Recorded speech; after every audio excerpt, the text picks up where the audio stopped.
dying on the battlefield. Tell my wife.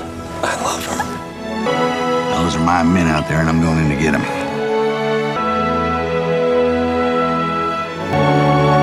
They've done a hell of a job today. They won't get through us, sir. You can count on it.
The shocking true story behind We Were Soldiers 2002 is even more powerful than the movie. We Were Soldiers is a 2002 American war movie directed, written, and co-produced by Randall Wallace. The film stars Mel Gibson, who teamed up with Wallace again after they worked together on Braveheart. It also features a talented cast, including Madeleine Stowe, Greg Kinnear, Sam Elliott, Chris Klein, Kerry Russell, Barry Pepper, Ryan Hurst, Mark Blucas, Clark Gregg, and John Hamm. The movie is based on the best-selling 1992 book We Were Soldiers Once and Young, written by retired Lieutenant General Hal Moore and war reporter Joseph L. Galloway. It tells the true story of the Battle of Ireland, which took place on November 14, 1965, during the Vietnam War. The film follows the brave soldiers who were sent into one of the war's toughest and most dangerous battles, showing not only the intense fighting on the battlefield, but also the courage, teamwork, and sacrifices made by the soldiers and their families back home. The movie opens in 1954 during the final days of the First Indochina War. A French military patrol is moving through the jungles of Vietnam when they are suddenly attacked by North Vietnamese forces. Even though the French soldiers fight back and take down a lot of enemy troops, they are completely overwhelmed. After the battle, North Vietnamese commander Nguyen Hu An orders all the surviving French soldiers to be executed, sending a clear message that foreign armies aren't welcome in Vietnam. The story then jumps ahead 11 years to 1965, when the United States has officially become involved in the Vietnam War. We meet Lieutenant Colonel Hal Moore, played by Mel Gibson, a respected leader who is fully dedicated to preparing his men for combat. He spends every day training the soldiers of the 7th Cavalry Regiment, making sure they are as ready as possible for what lies ahead. Hal Moore carries the weight of history on his shoulders. The 7th Cavalry is the same regiment once led by General George Custer, whose troops were wiped out at the Battle of the Little Bighorn. Moore refuses to let history repeat itself. At the same time, he is frustrated by the US government's decision to fight the war with limited resources instead of fully committing to it.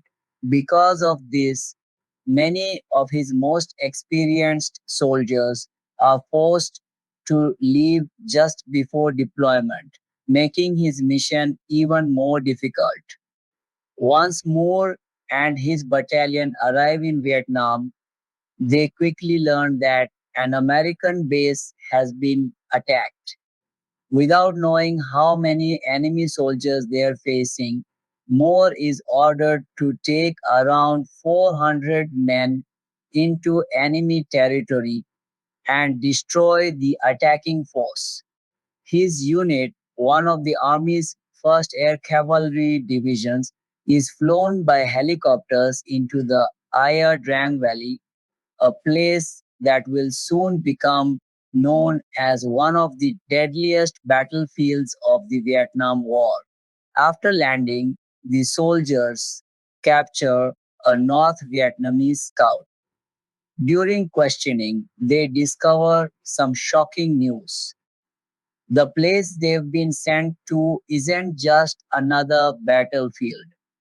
It's actually the headquarters of a veteran North Vietnamese Army division with more than 4,000 battle-hardened soldiers waiting for them. As the troops spread out to secure the area, Second Lieutenant Henry Herrick spots an enemy scout and chases after him. Even though several soldiers hesitate, Herrick orders them to follow. It turns out to be a deadly trap. The scout leads them straight into an ambush where heavy gunfire erupts from every direction. Many American soldiers are killed, including Herrick himself and several of his officers. With their leader gone, Sergeant Savage takes command of the isolated platoon, completely surrounded by enemy forces and with no way to escape. Savage keeps his men alive by calling in artillery strikes and using the darkness to slow down enemy attacks. Back at the main landing zone, Hal Moore continues organizing his defenses while helicopters constantly bring in more troops, supplies, and ammunition. Every minute becomes a desperate fight to keep the enemy from breaking through. Meanwhile, thousands of miles away at Fort Benning, Georgia, the cost of war is becoming painfully real. Moore's wife, Julie, and another officer's wife, Barbara Geoghegan, help deliver telegrams to military families informing them that their husbands have been killed in action. These heartbreaking scenes remind viewers that the pain of war isn't only felt on the battlefield but also at home. As the battle enters its second day, most men are still badly outnumbered. Despite being surrounded, they manage to hold their ground with non-stop artillery fire, mortar support, and helicopters delivering reinforcements under constant enemy fire. Realizing the Americans refuse to give up, Commander Nguyen Huan orders one massive assault designed to completely wipe out Moore's battalion. The attack pushes the Americans to the edge of defeat. Enemy soldiers are closing in from every direction, and Moore realizes they may not survive without immediate help. With almost no options left, he orders his radio operator to call in Broken Arrow, an emergency signal used only when an American unit is in danger of being completely overrun. It tells every available combat aircraft to attack the enemy, even if American troops are dangerously close to the bombing zone. Moments later, fighter planes roar overhead, dropping bombs, firing machine guns, and releasing devastating napalm strikes across the battlefield. The attacks kill large numbers of North Vietnamese soldiers. But one bombing run lands too close to Mo's own position, accidentally killing several American troops as well. Even with the tragic mistake, the air support successfully stops the enemy assault and saves the remaining soldiers. At the same time, Sergeant Savage and the survivors of the trapped platoon are finally rescued after holding out against impossible odds. With the immediate danger over, Moore regroups his exhausted battalion and pushes farther into enemy territory. Reaching the base of a hill, he believes the North Vietnamese command headquarters is hidden inside an underground tunnel system. At the very same time, Nguyen Hu and prepares one final attack, sending nearly all of his remaining troops toward the American lines. This decision leaves the command headquarters with very little protection. Moore orders his men to charge the heavily defended hill. It looks like a suicide mission as enemy machine guns prepare to open fire. Just before disaster strikes, Major Bruce Snakeshit Crandall and several helicopter gunships swoop in, unleashing rockets and machine gun fire that destroy much of the enemy's defenses. Their support allows most soldiers to break through the North Vietnamese lines. When Commander Nguyen Hu An learns that the Americans have reached the area near his headquarters, he realizes there's nobody left to defend it. Since he committed nearly all of his troops to the final assault, he has no reserves available. Knowing the position can't be held, he orders his headquarters to evacuate immediately. Having completed his mission, Moore leads his surviving soldiers back to the landing zone. Before the battle began, he promised his men that he would never leave anyone behind. He keeps that promise. Every wounded soldier, every surviving soldier, and every fallen hero is loaded onto helicopters first.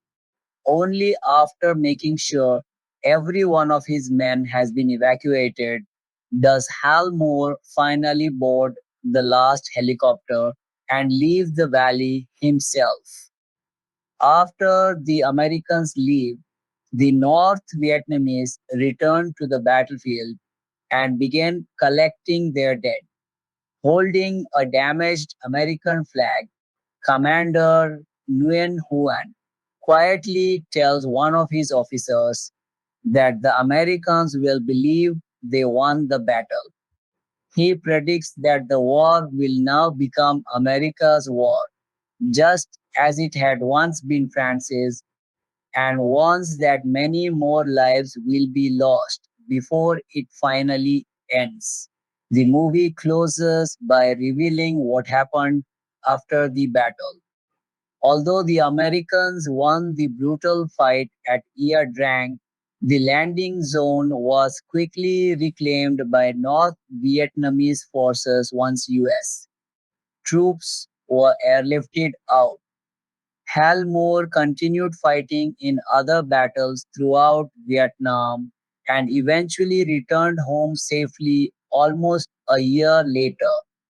His commanders praised his leadership and credited his battalion with killing more than 1,800 North Vietnamese and Viet Cong fighters during the campaign.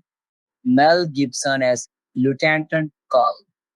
Hal Mel Gibson delivered a commanding central performance as Lieutenant Colonel Hal Moore. the leader of the 1st Battalion, 7th Cavalry Regiment during the Battle of Ia Drang in November 1965. Gibson, already an established star following successes like Braveheart, brought a mix of steely resolve, tactical acumen, and paternal care to the role. His portrayal emphasized Moore's leadership philosophy of "I will leave no man behind," a mantra that defined the film's emotional core during the intense 3-day engagement against North Vietnamese forces. Gibson's preparation involved deep immersion into Moore's real life experiences. He met with the actual Hal Moore, studied military tactics, and worked to capture the officers' calm under fire while shouldering the immense responsibility of commanding young soldiers in their first major Vietnam battle. Gibson's physical presence, trim, authoritative, often seen striding through the chaos with maps and radio in hand, mirrored accounts of Moore as a West Point graduate and seasoned commander who prioritized his men's welfare. His performance balanced quiet moments of reflection with explosive action sequences, such as directing artillery and air support while under heavy assault. The casting of Gibson was a strategic choice by director Randall Wallace, who had previously collaborated with him on Braveheart. Gibson's star power helped secure funding for the production, while his ability to convey both heroism and vulnerability made more relatable.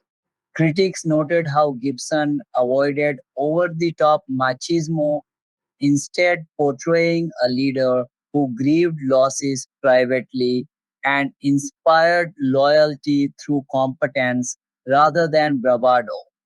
In battle scenes, Gibson's Moore stands exposed, issuing orders amid gunfire, embodying the historical figure's reputed fearlessness.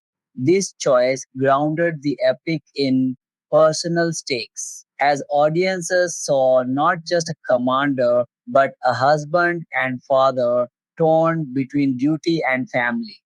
Gibson's accent work and mannerisms drew from consultations with Moore, who praised the film for getting many aspects of the war right. The actor's commitment extended to training with military advisors for realistic weapon handling and movement under simulated combat stress. His eyes convey the weight of command. Moments of doubt flicker before resolve hardens, adding layers to what could have been a standard war hero archetype. This depth helped the film resonate as more than spectacle, highlighting leadership in the fog of war. Gibson's physical transformation, including period appropriate uniforms and gear, contributed to the film's authenticity, making the Ear Drang Valley feel immediate and harrowing. Throughout the narrative, Gibson's interactions with his ensemble cast elevate individual soldier stories. Whether consoling a young lieutenant or coordinating with air cavalry, his more serves as the moral anchor. The performance required stamina for extended action sequences filmed in challenging conditions, where Gibson performed many of his own stunts to maintain realism. His chemistry with co-stars like Sam Elliott reinforced the chain of command's camaraderie, while scenes with Madeleine Stowe as his wife Julia added emotional counterpoint to the battlefield intensity. Gibson's casting also carried cultural weight in 2002 when audiences sought stories of American resilience. His prior roles in historical epics lent credibility, allowing viewers to invest in Moore's journey from training at Fort Benning to the hellish landing zone X-ray.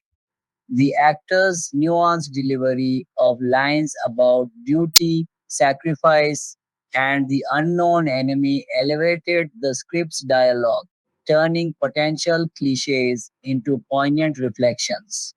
Overall, Gibson's embodiment of Hal Moore remains a benchmark for portraying real military leaders on screen, blending historical fidelity with cinematic gravitas.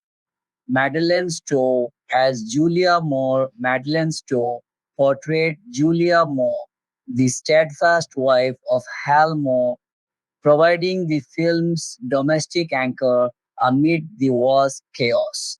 Stowe, known for roles in The Last of the Mohicans and Stakeout, brought elegance, quiet strength, and emotional depth to a character who must support her family while grappling with the uncertainty of her husband's deployment.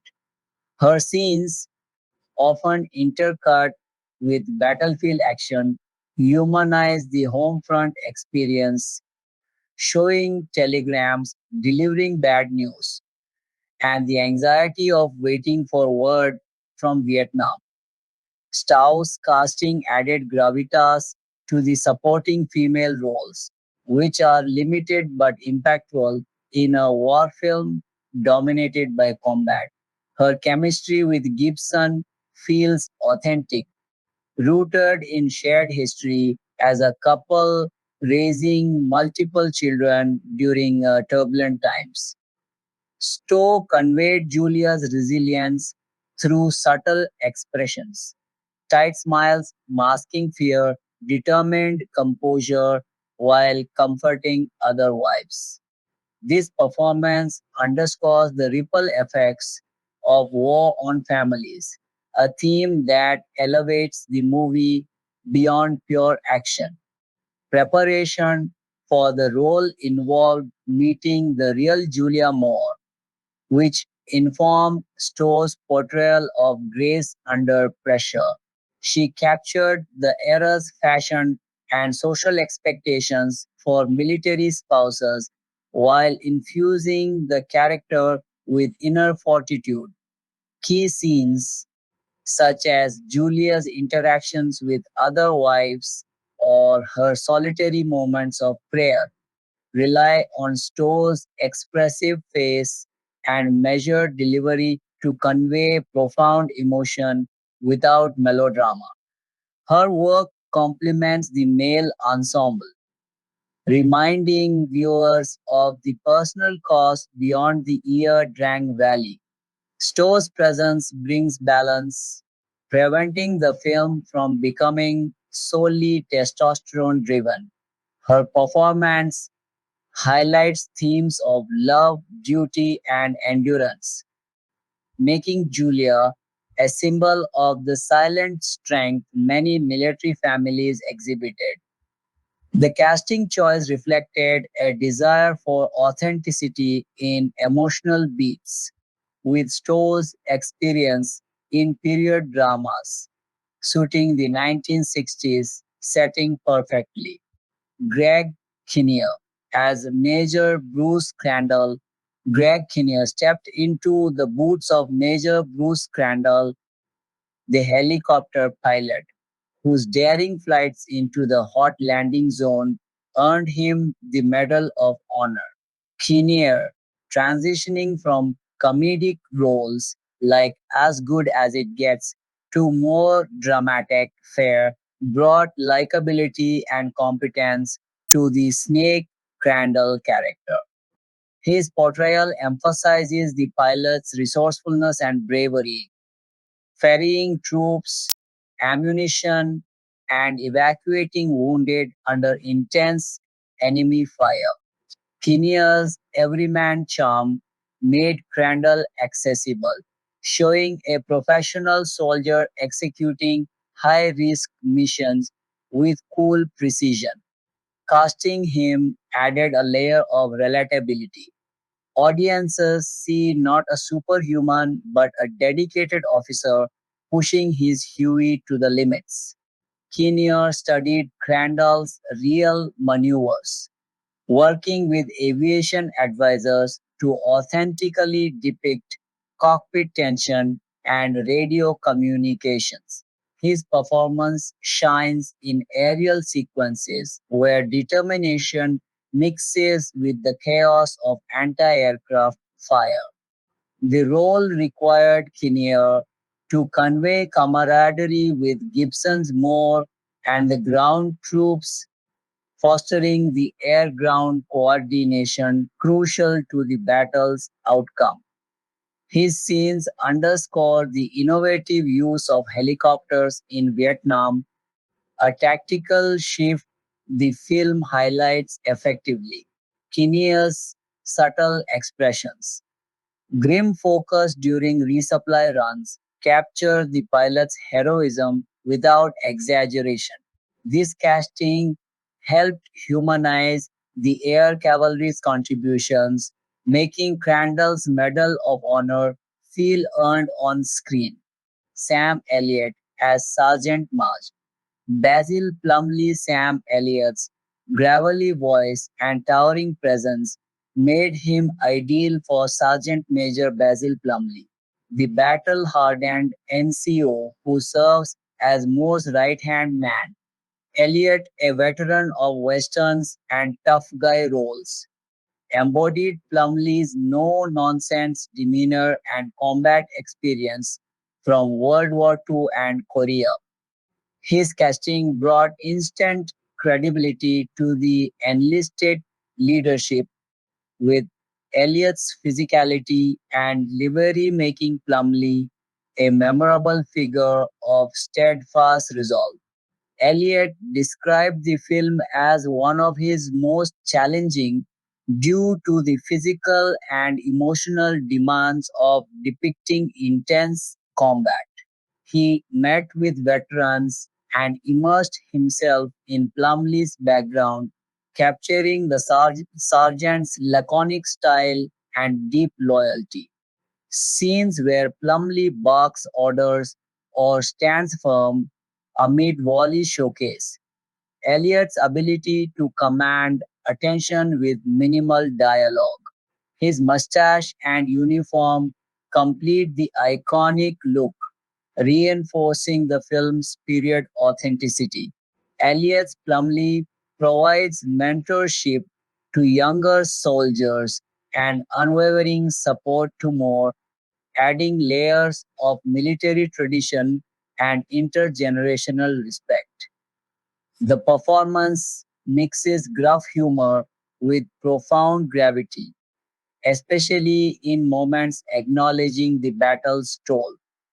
Casting Elliott was pivotal for grounding the ensemble in realism, as his legendary status in American cinema mirrored Plumlee's veteran stature.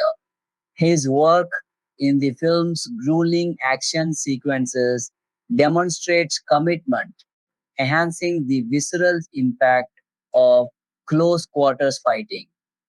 Chris Klein as Second Lieutenant Jack Geoghegan. Chris Klein portrayed Second Lieutenant Jack Geoghegan, a young officer whose story arc includes personal sacrifice and leadership under duress. Fresh from teen comedies like American Pie, Klein brought youthful earnestness and growing maturity to the role.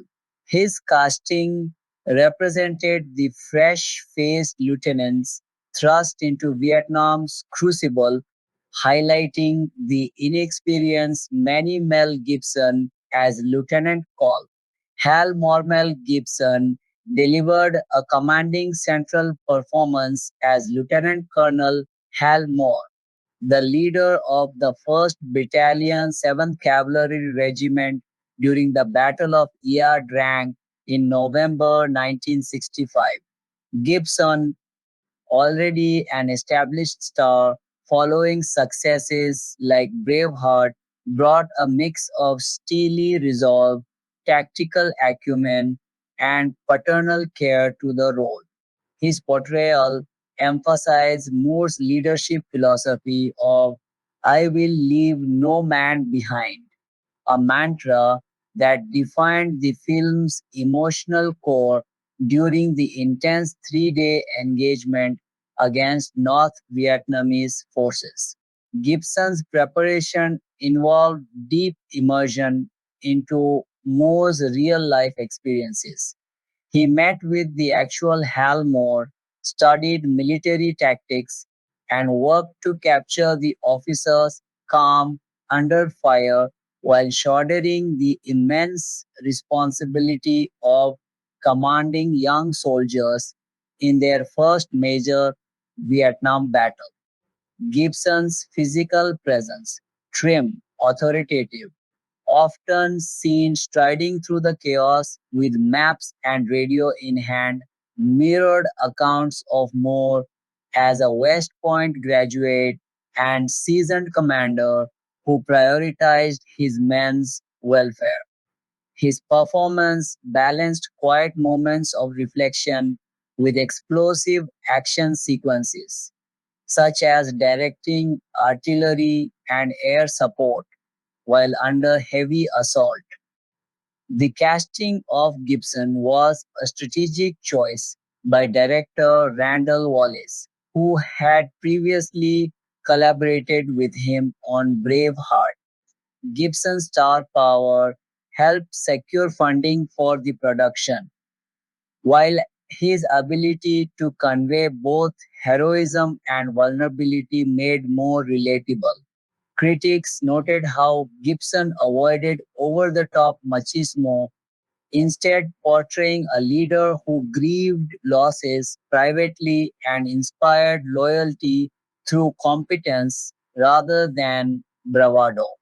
In battle scenes, Gibson's more stands exposed, issuing orders amid gunfire, embodying the historical figure's reputed fearlessness. This choice grounded the epic in personal stakes, as audiences saw not just a commander but a husband and father torn between duty and family. Gibson's accent work and mannerisms drew from consultations with Moore, who praised the film for getting many aspects of the war right. The actor's commitment extended to training with military advisors for realistic weapon handling and movement under simulated combat stress. His eyes convey the weight of command. Moments of doubt flicker before resolve hardens, adding layers to what could have been a standard war hero archetype. This depth helped the film resonate as more than spectacle, highlighting leadership in the fog of war. Gibson's physical transformation, including period appropriate uniforms and gear, contributed to the film's authenticity, making the Aya Drang Valley feel immediate and harrowing. Throughout the narrative, Gibson's interactions with his ensemble cast elevate individual soldier stories. Whether consoling a young lieutenant or coordinating with the air cavalry, his more serves as the moral anchor. The performance required stamina for extended action sequences filmed in challenging conditions, where Gibson performed many of his own stunts to maintain realism. His chemistry with co-stars like Sam Elliott reinforced the chain of command's camaraderie, while scenes with Madeleine Stowe as his wife Julia added emotional counterpoint to the battlefield intensity. Gibson's casting also carried cultural weight in 2002 when audiences sought stories of American resilience. His prior roles in historical epics lent credibility, allowing viewers to invest in Moore's journey from training at Fort Benning to the hellish landing zone X-ray. The actor's nuanced delivery of lines about duty, sacrifice, and the unknown enemy elevated the script's dialogue, turning potential cliches into poignant reflections. Overall, Gibson's embodiment of Hal Moore remains a benchmark for portraying real military leaders on screen, blending historical fidelity with cinematic gravitas. Madeleine Stowe as Julia Moore. Madeleine Stowe portrayed Julia Moore, the steadfast wife of Hal Moore, providing the film's domestic anchor amid the war's chaos. Stowe, known for roles in The Last of the Mohicans and Stakeout, brought elegance, quiet strength, and emotional depth to a character who must support her family while grappling with the uncertainty of her husband's deployment. Her scenes, often intercut with battlefield action, humanize the homefront experience, showing telegrams delivering bad news and the anxiety of waiting for word from Vietnam. Stowe's casting added gravitas to the supporting female roles, which are limited but impactful in a war film dominated by combat. Her chemistry with Gibson feels authentic, rooted in shared history as a couple raising multiple children during turbulent times. Stowe conveyed Julia's resilience through subtle expressions, tight smiles masking fear, determined composure while comforting other wives.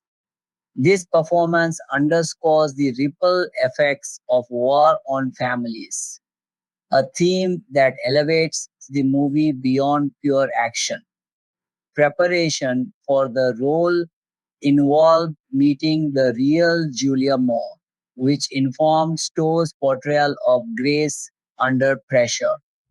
She captured the era's fashion and social expectations for military spouses while infusing the character with inner fortitude.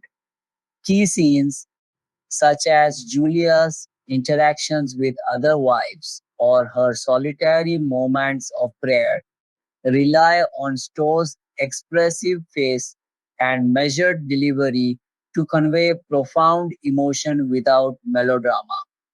Her work complements the male ensemble, reminding viewers of the personal costs beyond the Aya Drang Valley. Stowe's presence brings balance, preventing the film from becoming solely testosterone driven.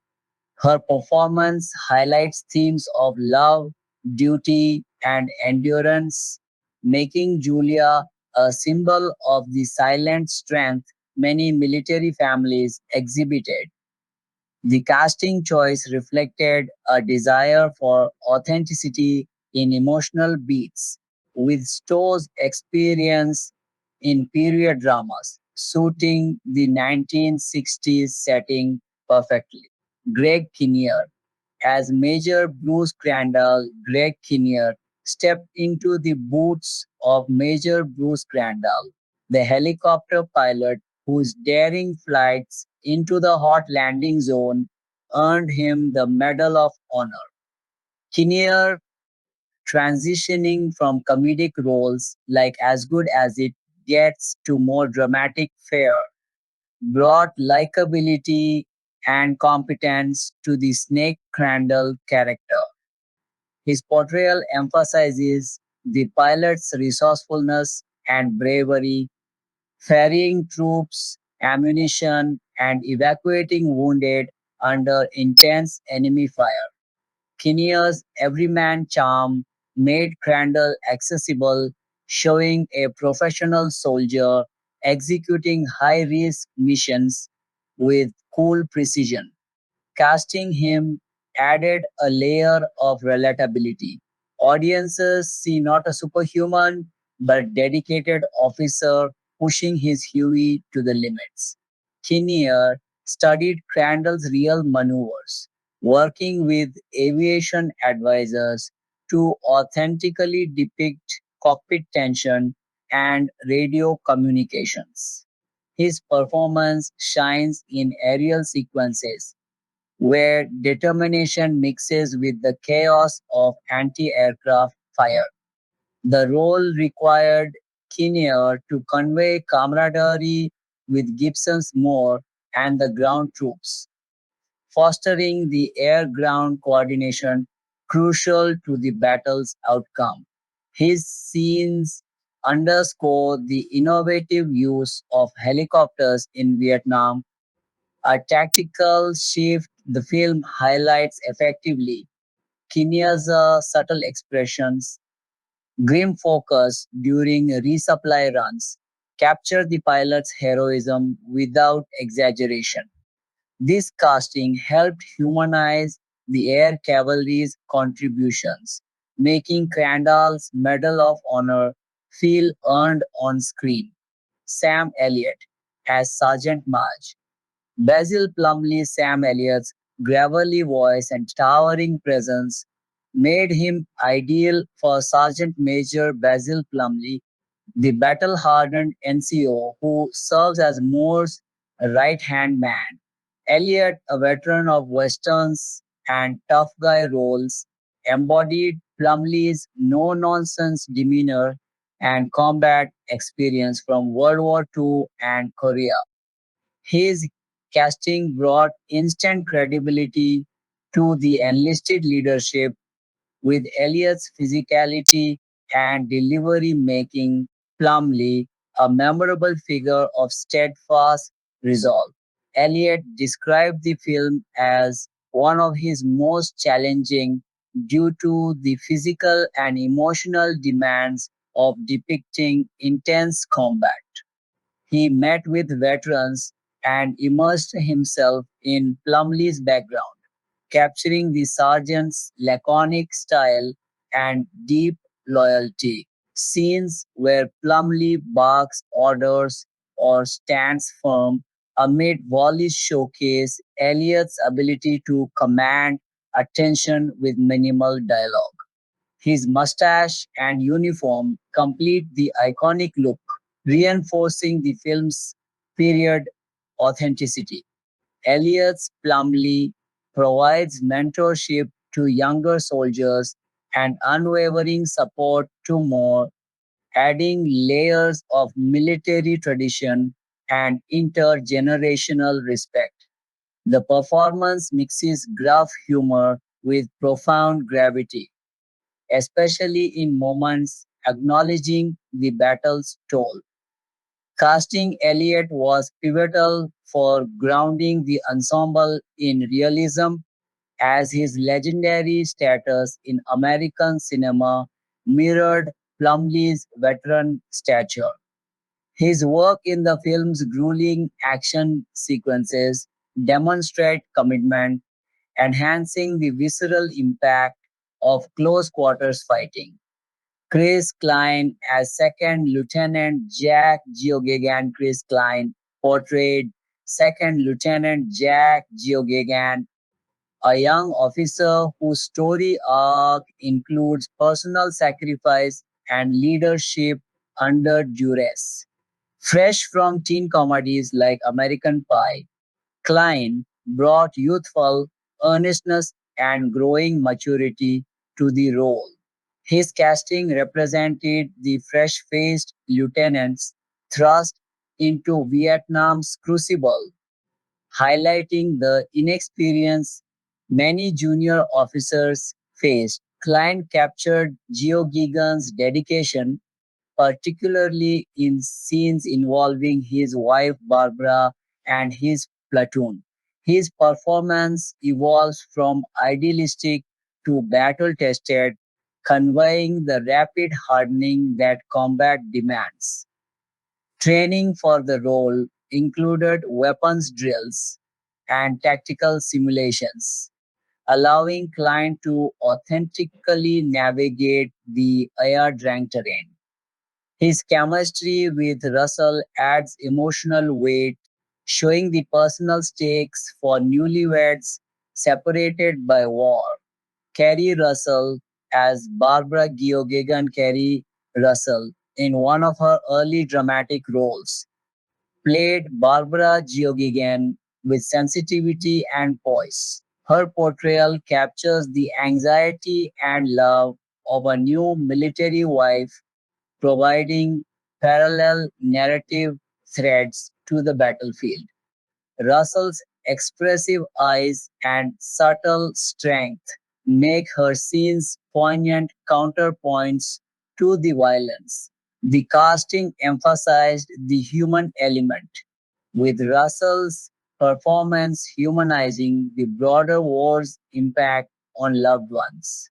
Her interactions with Stowe's Julia Moore build a network of support amongst spouses, adding depth to the home front storyline. Barry Pepper as Joe Galloway. Barry Pepper delivered a standout turn as journalist Joe Galloway, the civilian embedded with Moore's battalion, who becomes a combat participant. Known for saving Private Ryan, Pepper's method approach, imitating Galloway's habits, lent authenticity. His wide eyed intensity and transformation from observer to fighter make the character compelling. Pepper's casting was key for the meta journalistic perspective, as Galloway co authored the source book. His performance in the thick of battle, camera in hand, then rifle, underscores war's indiscriminate nature. Pepper's physical commitment and emotional range earned praise, bridging the gap between soldiers and the public narrative. Dun as Lieutenant Cole. Nguyen Hu and Vietnamese actor Dun portrayed North Vietnamese commander Lieutenant Cole. Nguyen Hu and providing a rare balanced view of the enemy. His dignified strategic performance avoids caricature, showing tactical brilliance and commitment to his cause. Casting a native actor enhanced cultural authenticity in Vietnamese sequences. Zhang's nuanced work adds complexity, humanizing the opposition and elevating the film beyond one sided propaganda. His scenes of command parallel Morse, illustrating strategic cat and mouse across the valley, supporting ensemble. Ryan Hurst, Robert Bagnell, Mark Blucas, and others. Ryan Hurst as Sergeant Ernie Savage brings intensity to a soldier who assumes command after losses, showcasing resilience. His portrayal captures the platoon level heroism central to the battle. Robert Bagnell as First Lieutenant Charlie Hastings and Mark Blucas as Second Lieutenant Henry Herrick add layers of junior officer experiences, from radio coordination to desperate stands. Blucas's arc in particular illustrates the cost of leadership. The film features a deep bench of talent in smaller roles, including John Hamm, Clark Gregg, Desmond Harrington, and others. This ensemble casting created a believable unit dynamic, with each actor contributing to the collective experience of the 7th Cavalry. Many performed extensive physical training for authenticity in jungle warfare sequences. Casting directors assembled a roster blending established stars with rising talents, ensuring both box office appeal and dramatic credibility. The choices prioritized actors capable of handling the film's blend of intimate character moments and large scale action. Military advisors helped refine performances from marching drills to weapon proficiency. The supporting cast's diversity in ages and backgrounds mirrored the real battalion's composition, veterans alongside green recruits. This approach amplified themes of brotherhood forged in fire. Actors like Josh Doherty, Jeju Garcia, and others fleshed out platoon dynamics, making the battle feel populated by real individuals with distinct personalities and fates.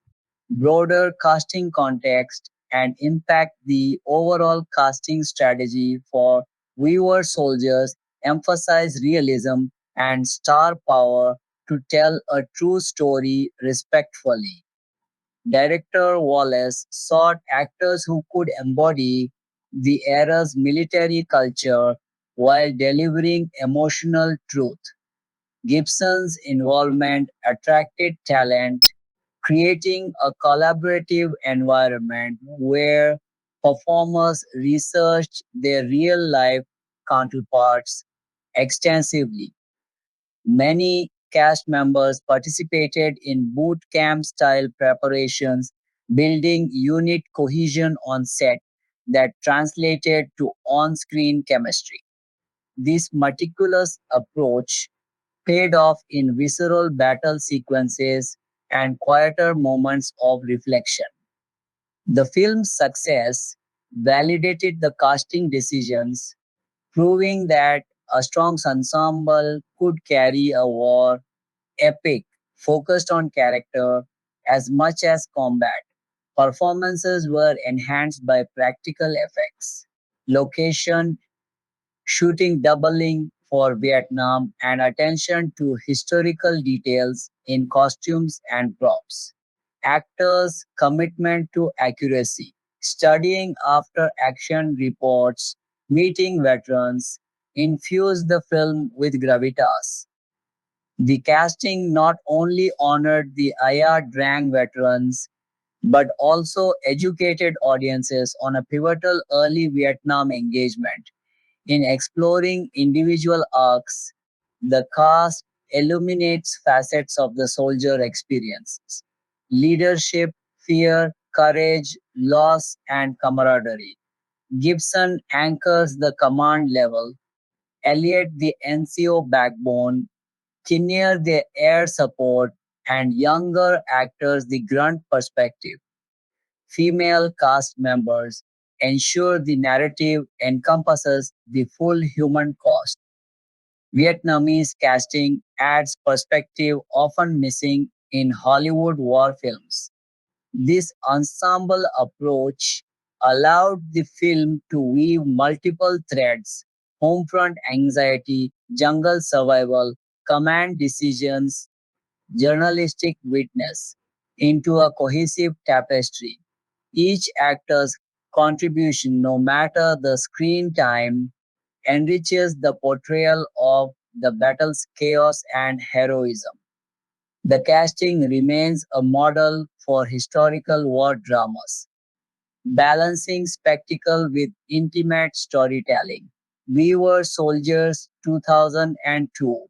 Production, release, and reception, production, development, and pre production. The road to We Were Soldiers began not with a studio pitch, but with a piece of non fiction that had lodged itself in the mind of screenwriter and director Randall Wallace years before cameras ever rolled. The source material: We Were Soldiers Once and Young, Ia Drang, The Battle That Changed the War in Vietnam, was published in 1992. and co-written by retired Lieutenant General Hal Moore, who had commanded the 1st Battalion, 7th Cavalry Regiment at the Battle of Yadrang, and Joseph L. Galloway, the United Press international correspondent, who had been embedded with Moore's men and was the only journalist on the ground during the fighting. The book was unusual among Vietnam War memoirs in that it was told jointly from the perspective of a career officer and a reporter, and it also devoted considerable attention to the experience of the wives left behind on base as well as to the North Vietnamese soldiers on the other side of the battle lines. That dual, almost triptych structure, American command, American home front, and Vietnamese adversary, would eventually become the narrative backbone of the film. Wallace has described being profoundly affected when he first came across Moore's account, and much of his motivation for adapting it stemmed from a specific grievance voiced in the book itself. Moore had grown frustrated with how Hollywood had handled the Vietnam War in the decades since American withdrawal, feeling that dramatized treatments of the conflict routinely got the details, the tone, or the emotional truth wrong. Wallace took that frustration as something close to a personal challenge, resolving to make a film that would treat the ordeal of Ia Drang and by extension the soldiers who lived and died there with the accuracy and respect he felt earlier pictures had failed to provide. That ambition shaped nearly every subsequent decision in the project's development, from casting to the eventual choice of filming locations. Securing the rights to adapt the book and shepherding the project into production fell largely to Wallace's existing relationship with Mel Gibson, the two having already collaborated on Braveheart, the 1995 medieval epic for which Wallace wrote the screenplay and Gibson served as director and star. That earlier partnership had been a critical and commercial success, and it gave Wallace a natural home for his new script at Icon Productions, the company Gibson had co founded with producers Bruce Davey and Stephen McAvity. Icon, along with the production banner Wheelhouse Entertainment, ultimately financed and produced. We Were Soldiers, with Davy, McEvity, and Wallace himself sharing producing credit. For Wallace, the project represented a second chance to direct a film of significant scale following his feature directorial debut on the 1998 swashbuckler The Man in the Iron Mask. This time, however, he would be working from his own original adaptation of a real and still very publicly remembered event, with many of the people involved, including Moore and Galloway, still alive to consult on the production. Icon Productions itself had, by the time We Were Soldiers entered development, established a track record of backing mid to large budget dramatic films built around Gibson's on screen persona, with Braveheart standing as its most celebrated success and its clearest thematic antecedent for the new project. Both films center on a charismatic military leader whose devotion to the men and in the case of We Were Soldiers. Women under his command is inseparable from his capacity for violence in their defense, and both films were shot with an emphasis on large scale, practically staged battle sequences rather than a heavily digital approach to depicting combat.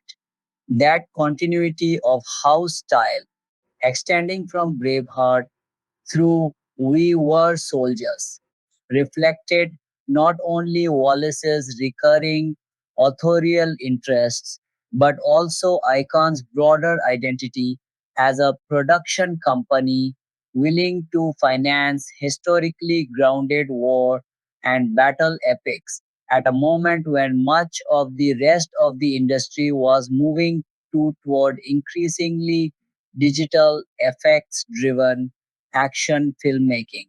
Casting Gibson himself as Lieutenant Colonel Helmore was, in some respects, a decision that flowed naturally out of the Icon partnership, but it also carried thematic weight.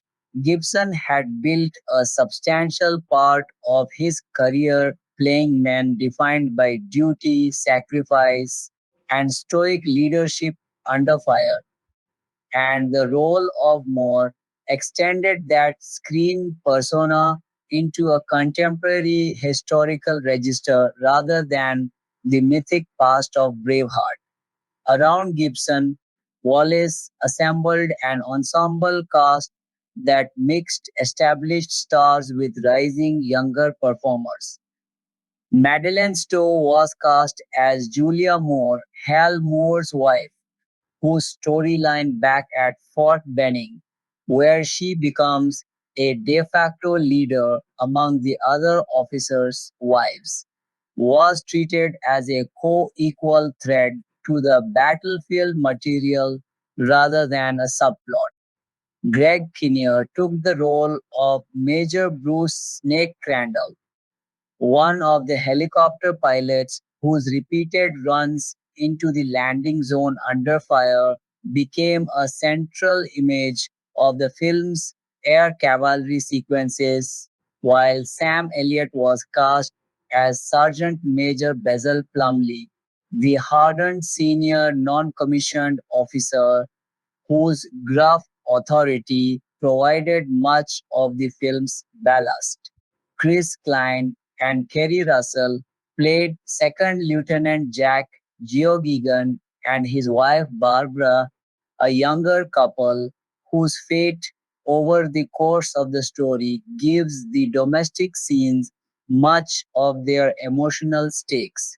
Barry Pepper was cast as Joseph Galloway, effectively serving as the audience's on the ground observer within the battle itself, mirroring the real Galloway's role as an embedded reporter.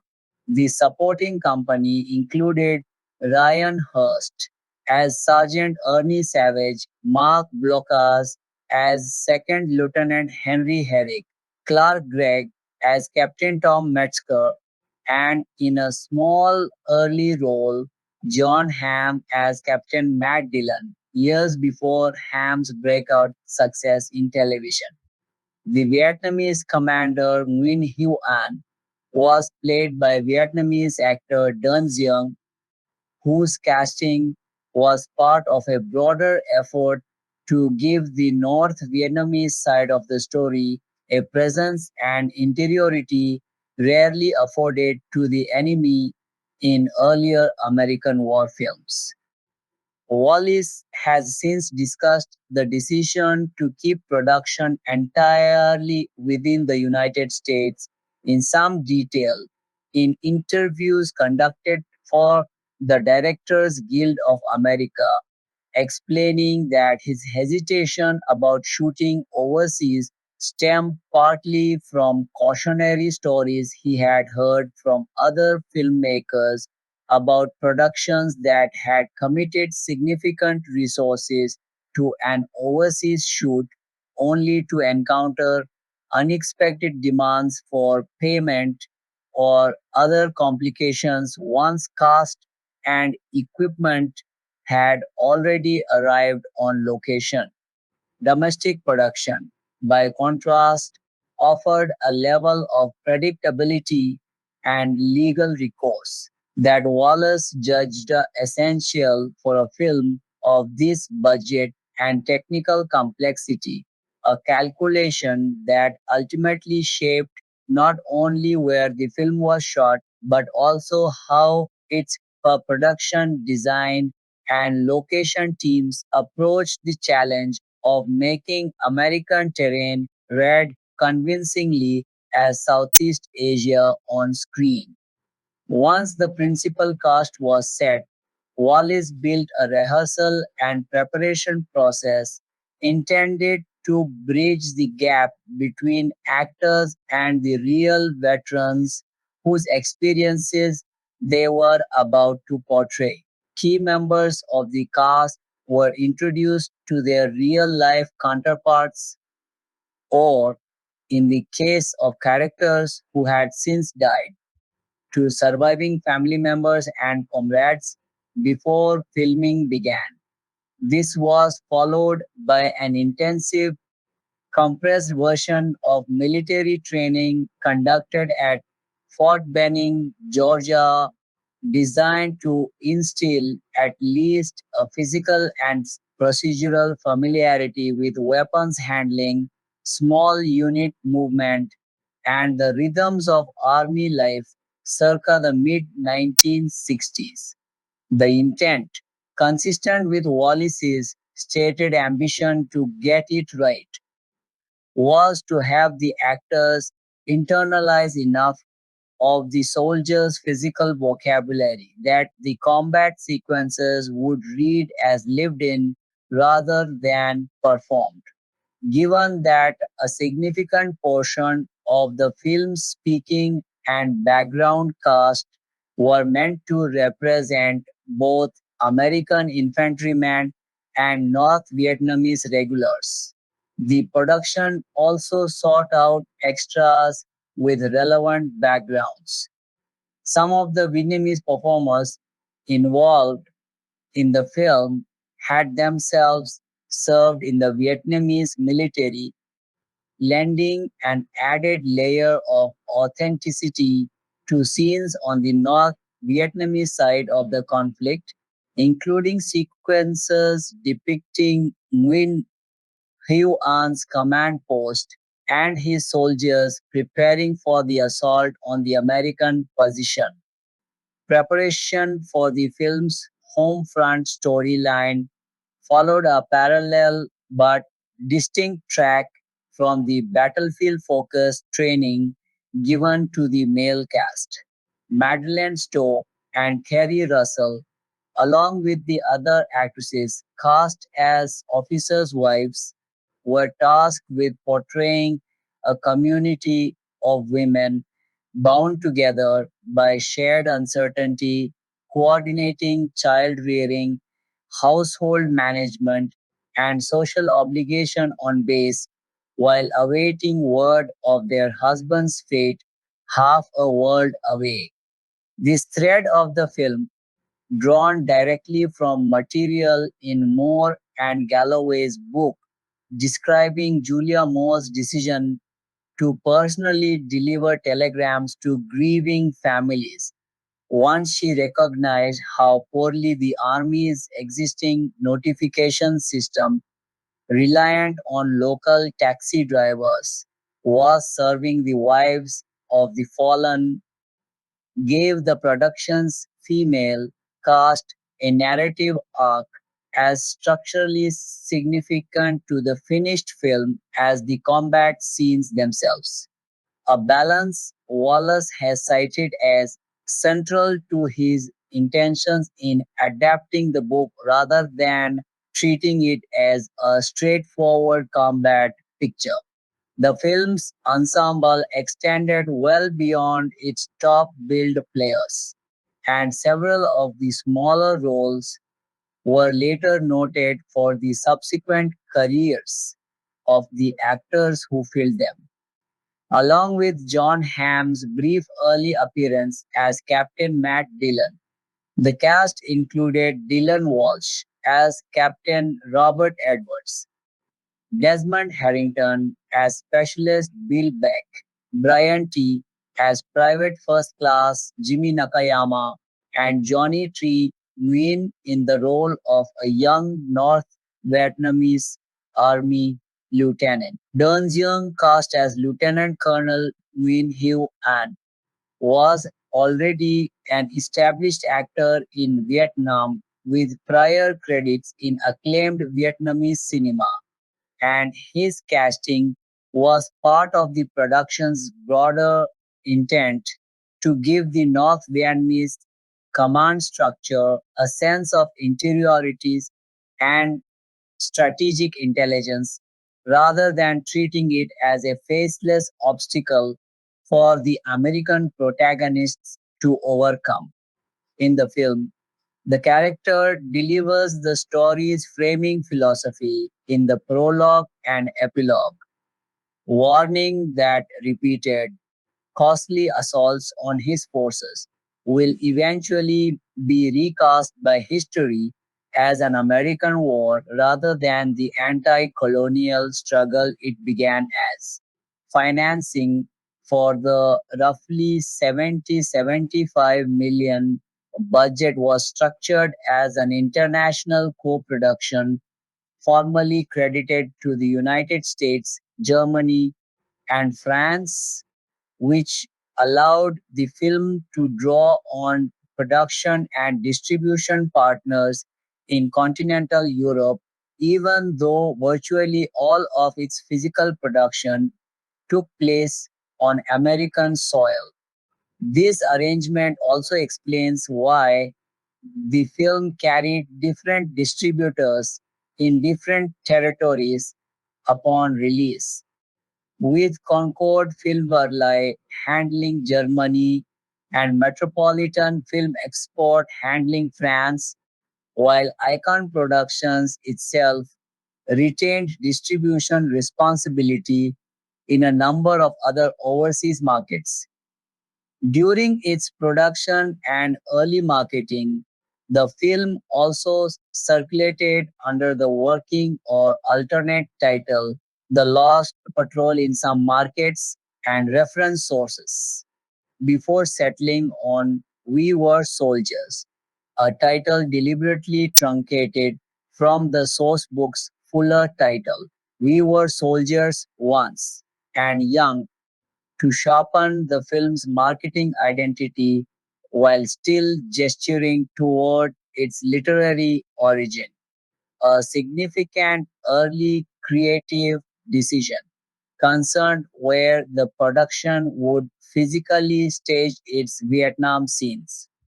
Wallace has said in interviews that shooting on location in Southeast Asia was discussed during development, but the idea was ultimately set aside in favor of practical considerations.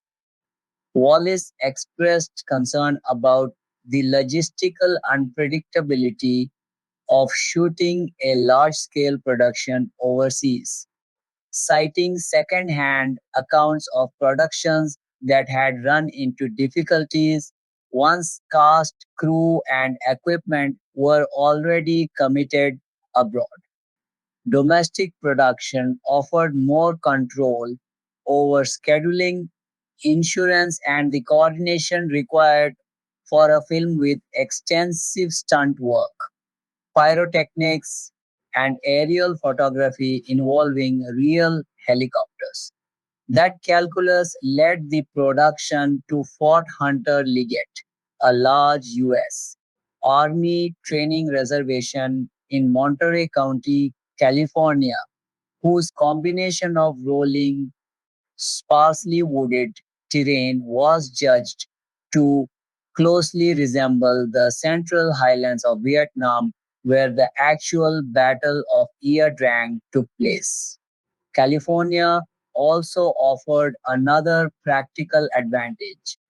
The state's substantial Vietnamese American population gave the production access to a large pool of extras who could authentically populate the North Vietnamese army scenes, as well as the earlier prologue depicting the 1954 ambush of a French army column during the First Indochina War.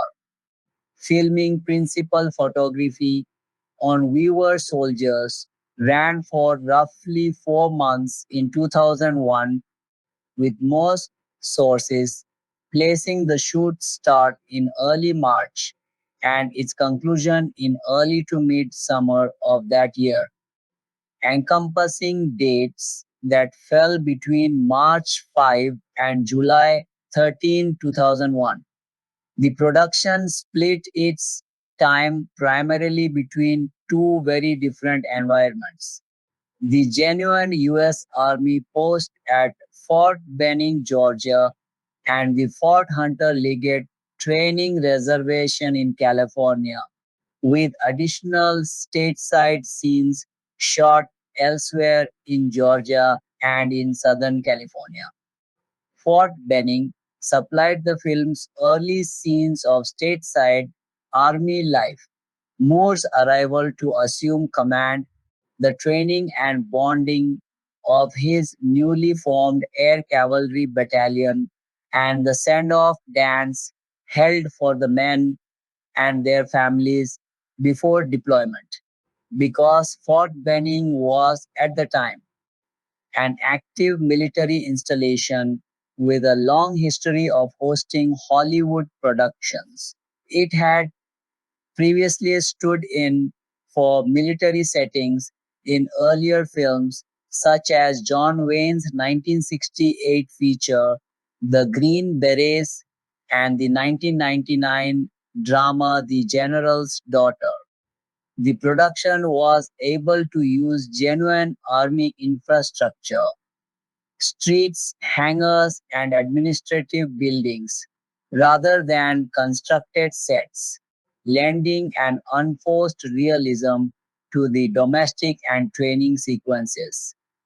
Specific locations used at Fort Benning included the Riverside Commandant's home, used for the pre-deployment celebration dance for the 7th Cavalry, and New Soldier Plaza, the setting for more than one scene between Sergeant Savage and Sergeant Major Plumley.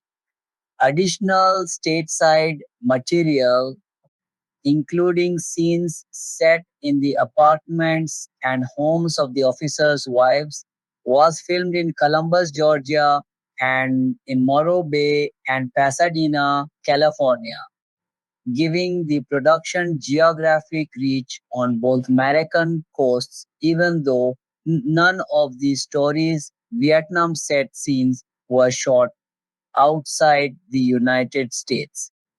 The bulk of the film's combat sequences, comprising much of its second half, were staged at Fort Hunter Liggett, an army training reservation covering more than 160,000 acres, roughly 150 miles south of San Francisco, in the southern portion of Monterey County. Wallace and his location team judged the reservation's terrain to be a convincing stand-in for the Ia Drang Valley and the wider Central Highlands region of what was then South Vietnam. The base had a prior history in film production, having previously been used for portions of the 1994 thriller Clear and Present Danger. At Fort Hunter Liggett, the production recreated Landing Zone X-Ray, the small forest clearing beneath a large termite mound, where Moore's battalion was inserted by helicopter directly into contact with a vastly larger North Vietnamese force, as well as the broader terrain across which the battle's several phases unfolded. The production reportedly took steps to mitigate the environmental impact of month after month of heavy equipment, pyrotechnics, and vehicle traffic on the reservation's land, including efforts described by Wallace to replant vegetations disturbed during filming once production had wrapped in a given area, reflecting an awareness that the production was operating on protected federal land rather than a disposable studio backlot. Cinematography was handled by Dean Semler, an Australian born cinematographer with an extensive background in large scale action and adventure filmmaking, including prior collaborations with Gibson. Semler's task was considerable. The film needed to convey the disorientation and violence of a chaotic multi-day firefight while still allowing the audience to track individual characters and follow the geography of the battlefield, a balance that several critics would later single out favorably in contrast to other contemporary war films criticized for visual incoherence during combat. Achieving that combination of scale and clarity required extensive coordination between the camera department, the stunt and special effects teams responsible for staging explosions and simulated gunfire, and the aerial unit tasked with capturing the Huey helicopter sequences that were central to the film's depiction of the newly developed airmobile warfare tactics the real 1st Cavalry Division had pioneered at Ia Drang, getting a large number of period appropriate helicopters into the air together, coordinating their flight paths with ground level pyrotechnics and hundreds of extras, and shooting all of it in a manner that read clearly on screen, represented one of the more technically demanding aspects of the shoot, echoing the real logistical challenge that had faced the actual air cavalry units the film depicted. Because the production had elected not to shoot overseas, virtually the entire physical environment of the Vietnam battle sequences had to be constructed or dressed at Fort Hunter Liggett. Vegetation, defensive positions, artillery emplacements, and the improvised trench lines and foxholes dug by Moore's men over the course of the fictionalized battle. The production design was overseen by Thomas E. Sanders, whose work needed to convincingly evoke a battlefield that shifted in appearance as the fictionalized fighting stretched across several days, moving from an initially calm landing zone to a landscape scarred by repeated artillery strikes, napalm runs, and close air support strikes called in against the North Vietnamese positions. Costuming, weapons, and equipment were likewise researched to reflect 1965 era US Army and North Vietnamese Army standards, part of the broader effort to satisfy Moore's original complaint that earlier Hollywood depictions of the war had gotten fundamental details wrong. The production's overall unit management fell to line producer Arn L. Schmidt and Jim Lemley, whose responsibilities included coordinating the day-to-day logistics of moving a large cast and crew, along with hundreds of extras between the Georgia and California locations over the course of a roughly 4-month shoot. Given the volume of pyrotechnic and firearm activity involved in staging a multi-day battle sequence, the production also relied heavily on its stunt coordination and armorers to ensure that blank firing weapons, squib effects for simulated hits, and controlled explosions could be executed safely across dozens of separate camera setups.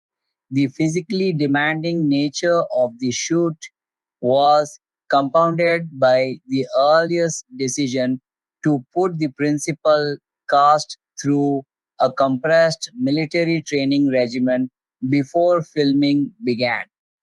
Several of the actors have spoken in subsequent interviews and archival making of material about the toll of performing extended combat scenes in full uniform and gear under the heat of the California summer, a condition the production regarded as consistent with, if considerably less severe than, what the actual soldiers of the 1st Battalion, 7th Cavalry endured in November 1965. Aerial photography represented one of the shoot's most resource intensive elements, recreating the mass helicopter insertions that defined the historical Battle of Yardrang required the coordinated use of numerous Huey-type helicopters, flown in formation and choreographed alongside ground-based pyrotechnics, simulating incoming and outgoing fire.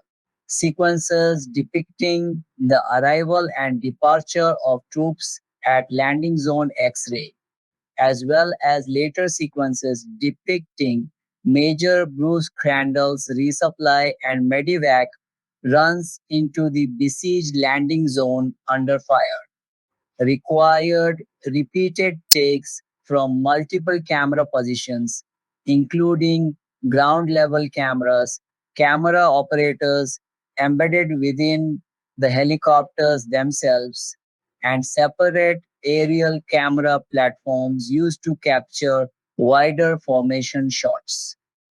The complexity of these sequences meant that the aerial unit's contribution to the shoot extended across a substantial portion of the overall filming schedule, running in parallel with ground unit photography of the infantry combat taking place beneath the helicopters. Among the most demanding individual sequences to stage was the film's depiction of the Broken Arrow Call, in which Moore, facing the imminent collapse of his defensive perimeter, orders every available fighter bomber in the theater to strike positions immediately surrounding his own men. Filming this sequence required layering multiple categories of practical effect within the same frame. Simulated napalm strikes and high explosive detonations timed to appear as though delivered from aircraft passing low overhead, machine gun fire raking through the tree line.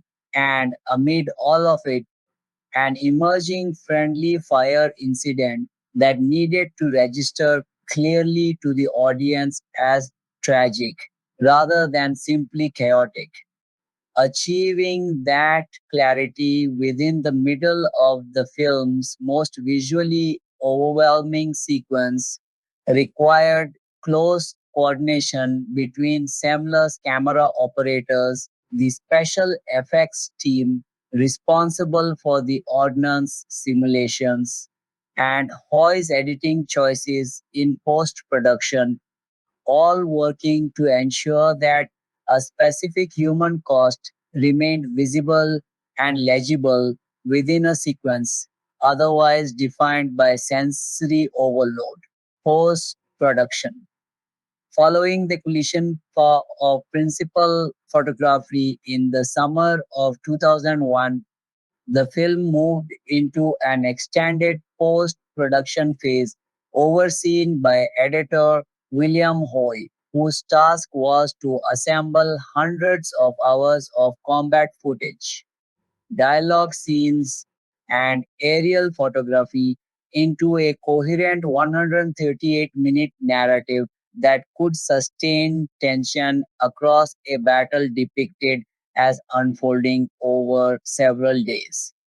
Structurally, the editing needed to interweave three separate strands of story: the fighting at Landing Zone X ray, the isolated fate of the cut-off platoon under Second Lieutenant Herrick and later Sergeant Savage, and the home front scenes centered on Julia Moore and the other wives at Fort Benning, without allowing any one thread to stall the film's momentum.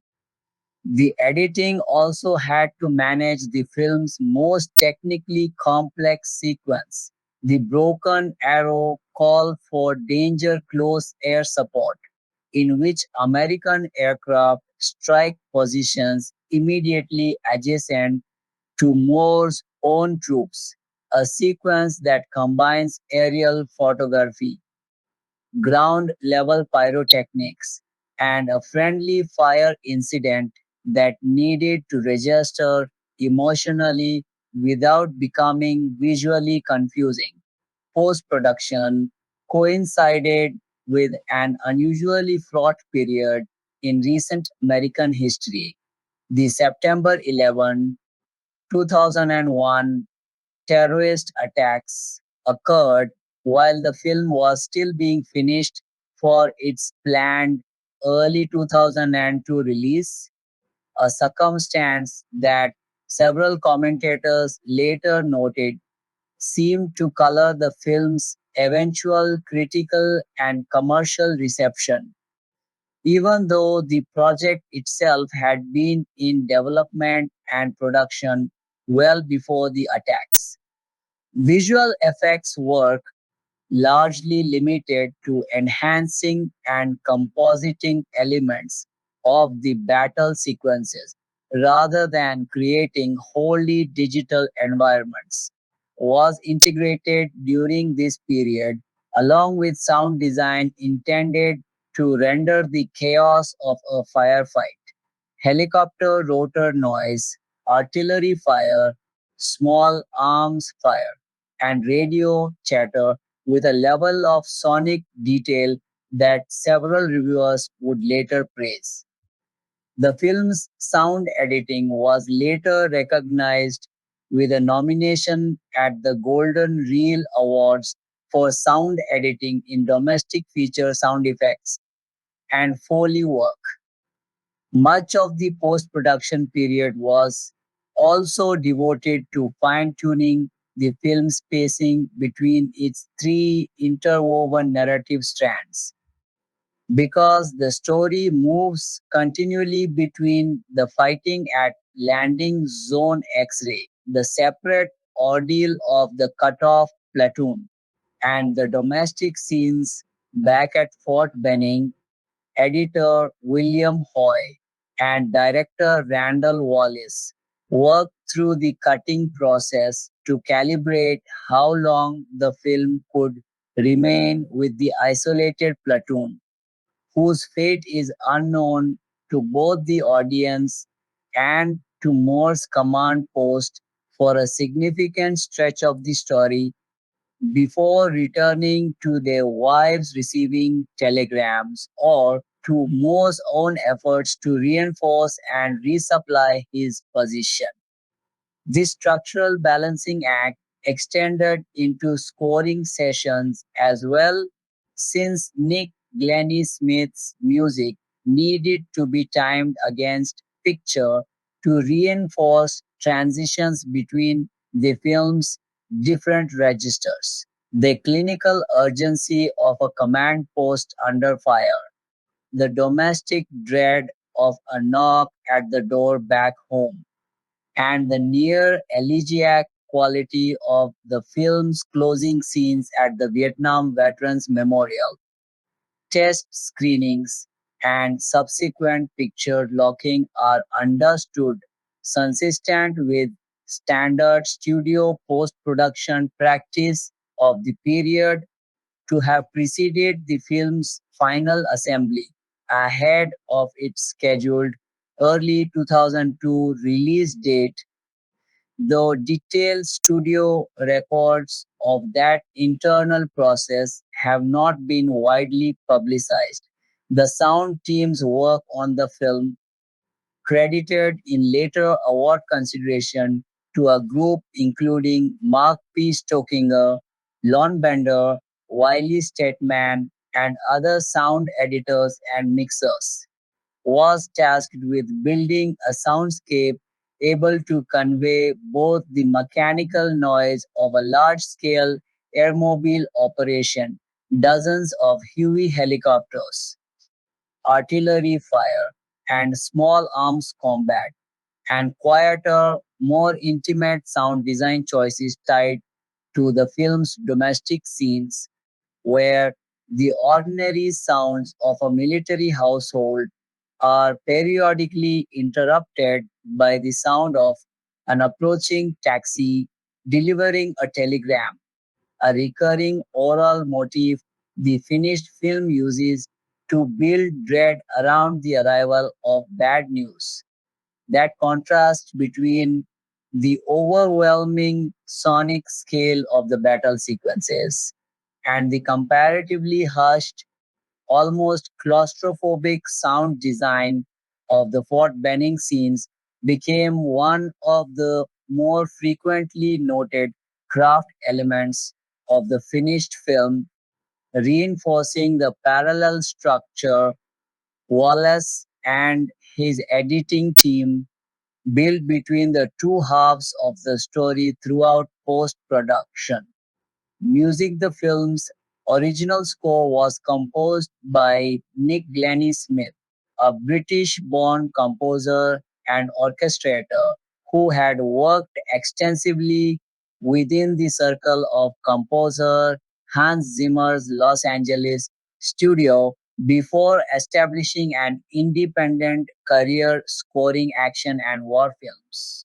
Glennie Smith's score for We Were Soldiers was built around a mixture of orchestral material meant to convey both the tension and mechanized scale of the battle and more intimate melodic material ti- tied to the film's emotional through lines, particularly the toll of the fighting on the men, their families, and the enemy soldiers depicted on the other side of the battle line.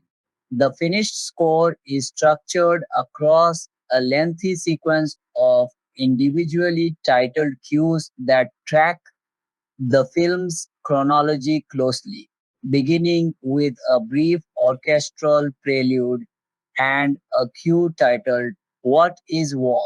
That underscores most early reflections on command, moving through training ground material such as Look Around You and First Step, and then into cues named for specific plot beats, including NVA base camp, telegrams, and more telegrams for the sequences depicting the delivery of death notifications to military wives, and Jack's death for material tied to Lieutenant Geoghegan's arc.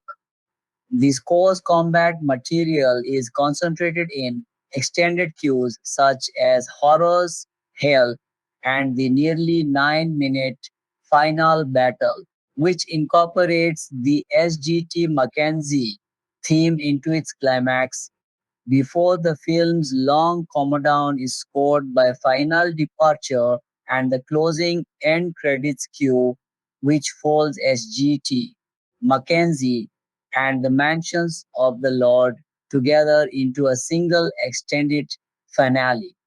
Among the score's most distinctive elements was its incorporation of the traditional folk style piece SGT Mackenzie, written and performed by Scottish musician Joseph Kilna Mackenzie, credited in some releases as Joseph Riza Kilna, which threads through several key sequences, including a passage titled Flying High SHGT, Mackenzie, and the extended cue accompanying the film's climactic combat, Final Battle SHGT, Mackenzie. The melody recurs again in the score's closing cue, layered together with the film's other signature musical contribution, the Mansions of the Lord.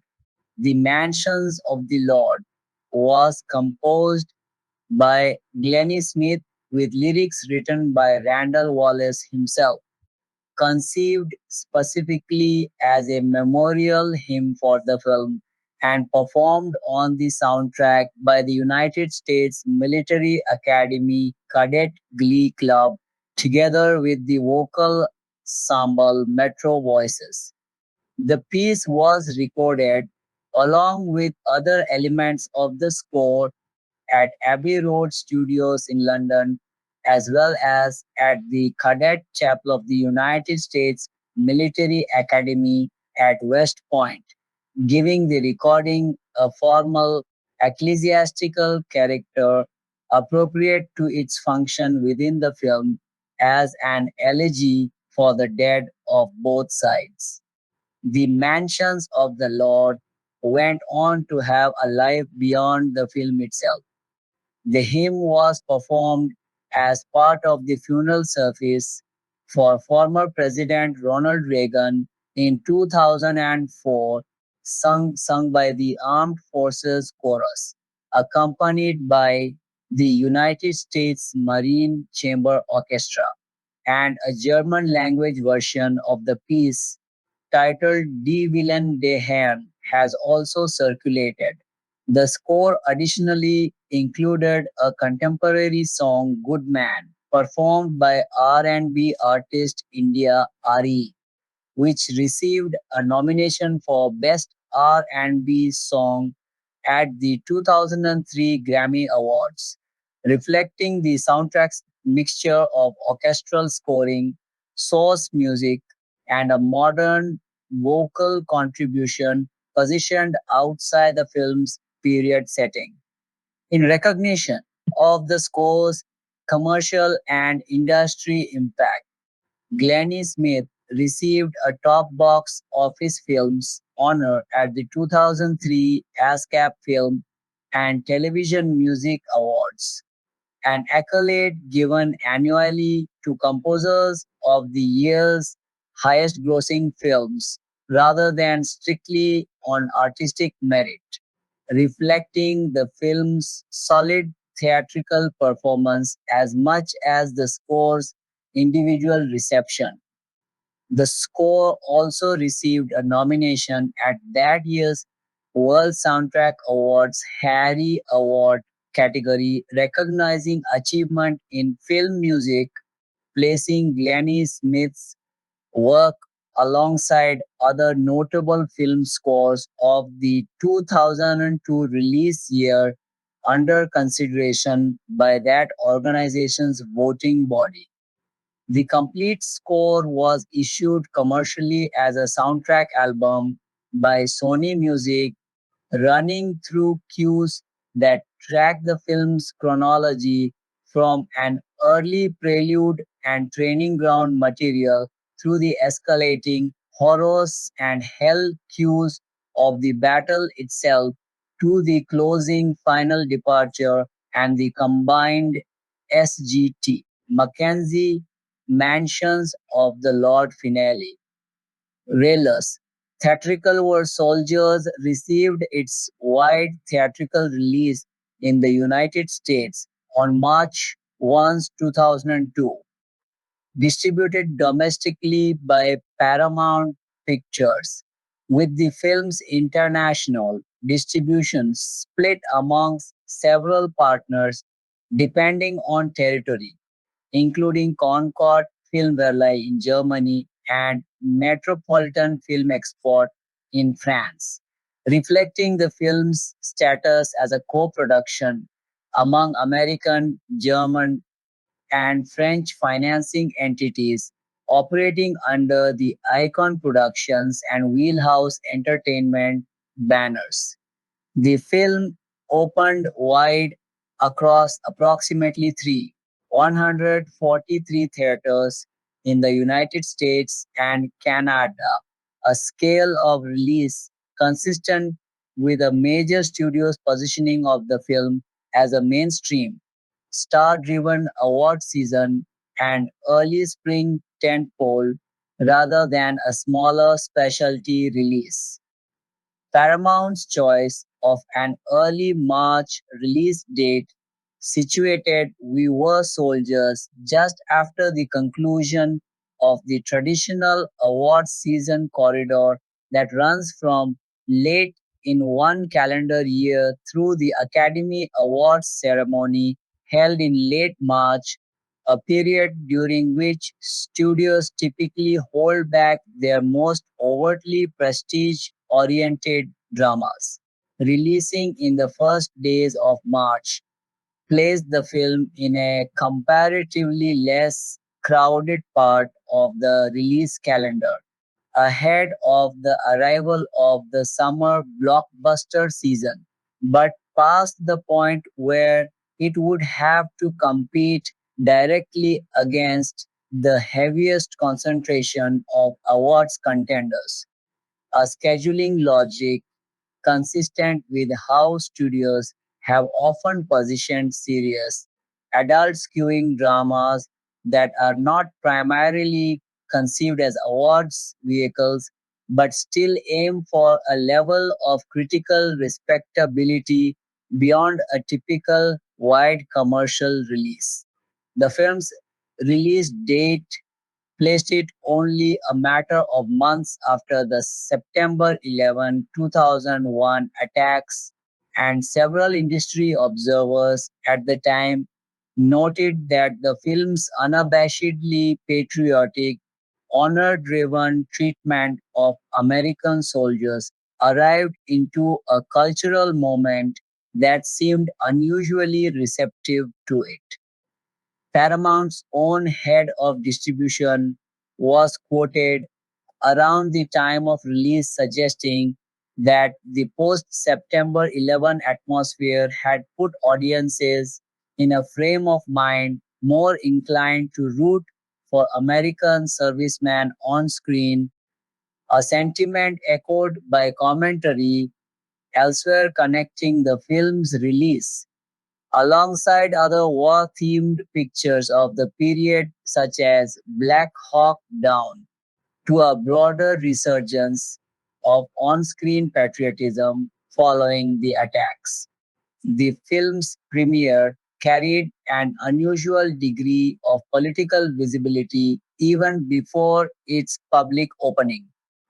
A private screening of We Were Soldiers was held at the White House on February 26, 2002, 3 days ahead of the film's nationwide release, with President George W. Bush hosting the event. Reported attendees included Hal Moore, Joseph Galloway, Randall Wallace, and Mel Gibson, along with other members of the cast, their spouses, and studio executives as well as senior administration officials, including Vice President Dick Cheney and Secretary of State Colin Powell. That screening taking place amid the early stages of the war in Afghanistan and the broader post September 11 political climate contributed to a public perception of the film as closely aligned with a contemporary patriotic mood, a perception that would surface repeatedly in critical commentary once the film opened. Commercially, the film performs strongly out of the gate. It opened at number one at the North American box office on its debut weekend, earning approximately $20.2 million from its roughly 3,143 theaters, ahead of that weekend's other new wide release, the romantic comedy 40 Days and 40 Nights, which opened in second place. Trade press coverage at the time framed the film's opening as a win for Gibson's continued box office draw and for Paramount's positioning of the film toward an audience skewing older than 25, distinguishing its opening weekend crowd from the younger, more female skewing audience. The studio behind 40 Days and 40 Nights was targeting that same weekend.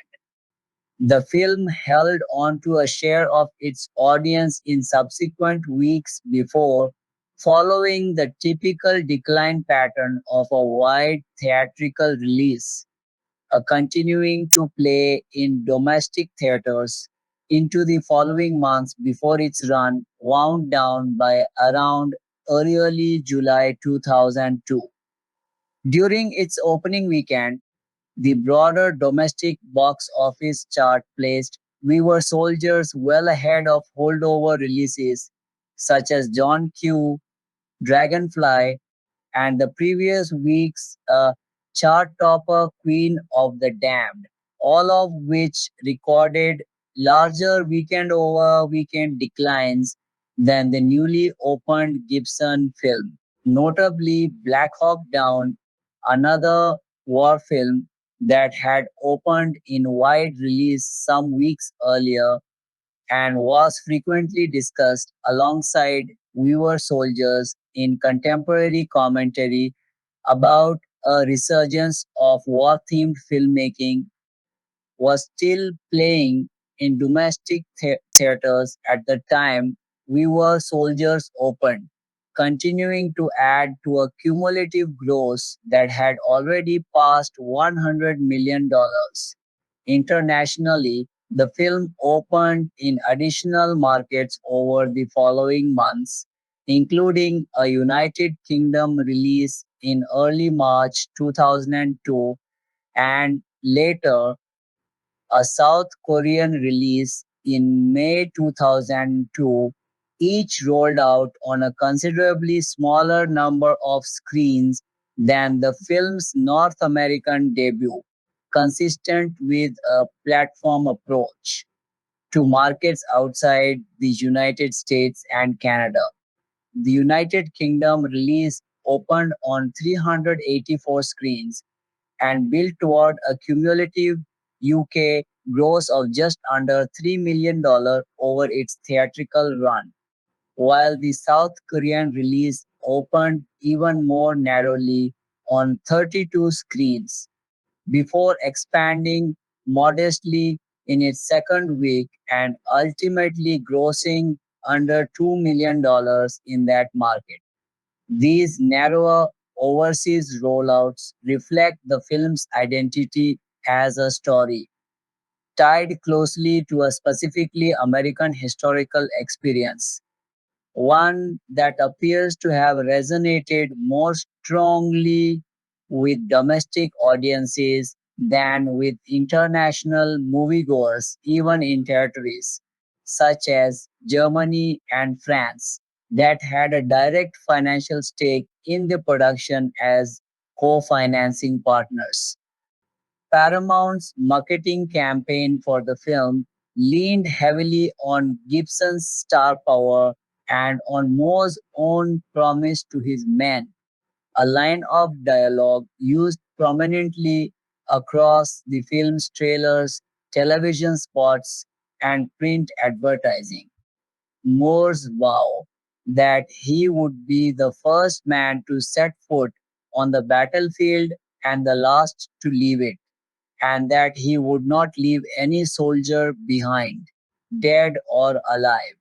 That framing positioned the film less as a meditation on the broader Vietnam War and more as a story of individual leadership, loyalty, and Battlefield Brotherhood, a marketing emphasis that dovetailed with the more favorable critical readings of the film, even as it left the picture open to the charge, voiced by some of its harsher critics, of sidestepping the war's larger and more contested legacy. The film's tagline, emphasizing that the men who fought at Drang were, above all, fathers, brothers, husbands, and sons, reinforced this same framing, asking audiences to engage with the story primarily on the level of family and personal sacrifice rather than geopolitics. Home media, following the conclusion of its theatrical run, We Were Soldiers transitioned to home video later in 2002. In the United States, the film arrived on DVD on August 20, 2002, distributed by Paramount Home Entertainment, while the United Kingdom received its own DVD release shortly afterward in early September 2002. The early 2000s DVD releases of the film included supplementary material aimed at reinforcing the production's emphasis on historical fidelity. Among them, a behind the scenes documentary examining the making of the film and its relationship to the real events and personnel of the Drang battle, in which Hal Moore appeared on camera to offer his own assessment of the finished picture, reiterating the view that whatever specific deviations existed between the film and his book, it was the first cinematic treatment of the Vietnam War that he felt had gotten the essential experience right. The disc releases also featured audio commentary from director Randall Wallace, in which he discussed specific creative choices made during adaptation, including his decision to depict a climactic, decisive charge by Moore's forces at the end of the battle, a dramatic beat that did not correspond to an equivalent moment in the historical record or in the source book, and one that Wallace himself acknowledged as a deliberate departure undertaken for the sake of cinematic closure. The film's initial 2002 DVD release arrived during a period when the format had only recently overtaken VHS as the dominant home video medium in the United States, and Paramount's supplementary heavy approach to the disc, combining a historical making of featurette with director commentary and cast or veteran interview material, was broadly consistent with the studio's general strategy at the time of using bonus content to encourage collectors and history minded audiences to purchase the film outright rather than simply renting it. Given the film's subject matter and its evident appeal to viewers with a personal or family connection to Vietnam era military service, the inclusion of documentary material featuring Moore's own on camera reflections was positioned as a significant selling point of the home video release, distinguishing it from a bare bones disc offering only the feature film itself. The film continued to be reissued on physical media in the years that followed as home entertainment formats evolved. A high definition Blu ray edition followed the format's broader adoption later in the decade, carrying over much of the DVD era supplementary content.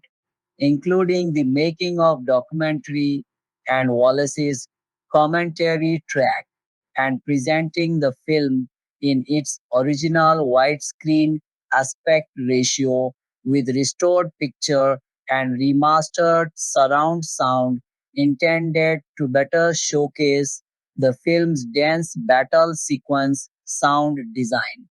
The film received further reissues on DVD in subsequent years, including a later generation DVD pressing dated to 2017, reflecting continued catalog demand for the title well over a decade after its original release.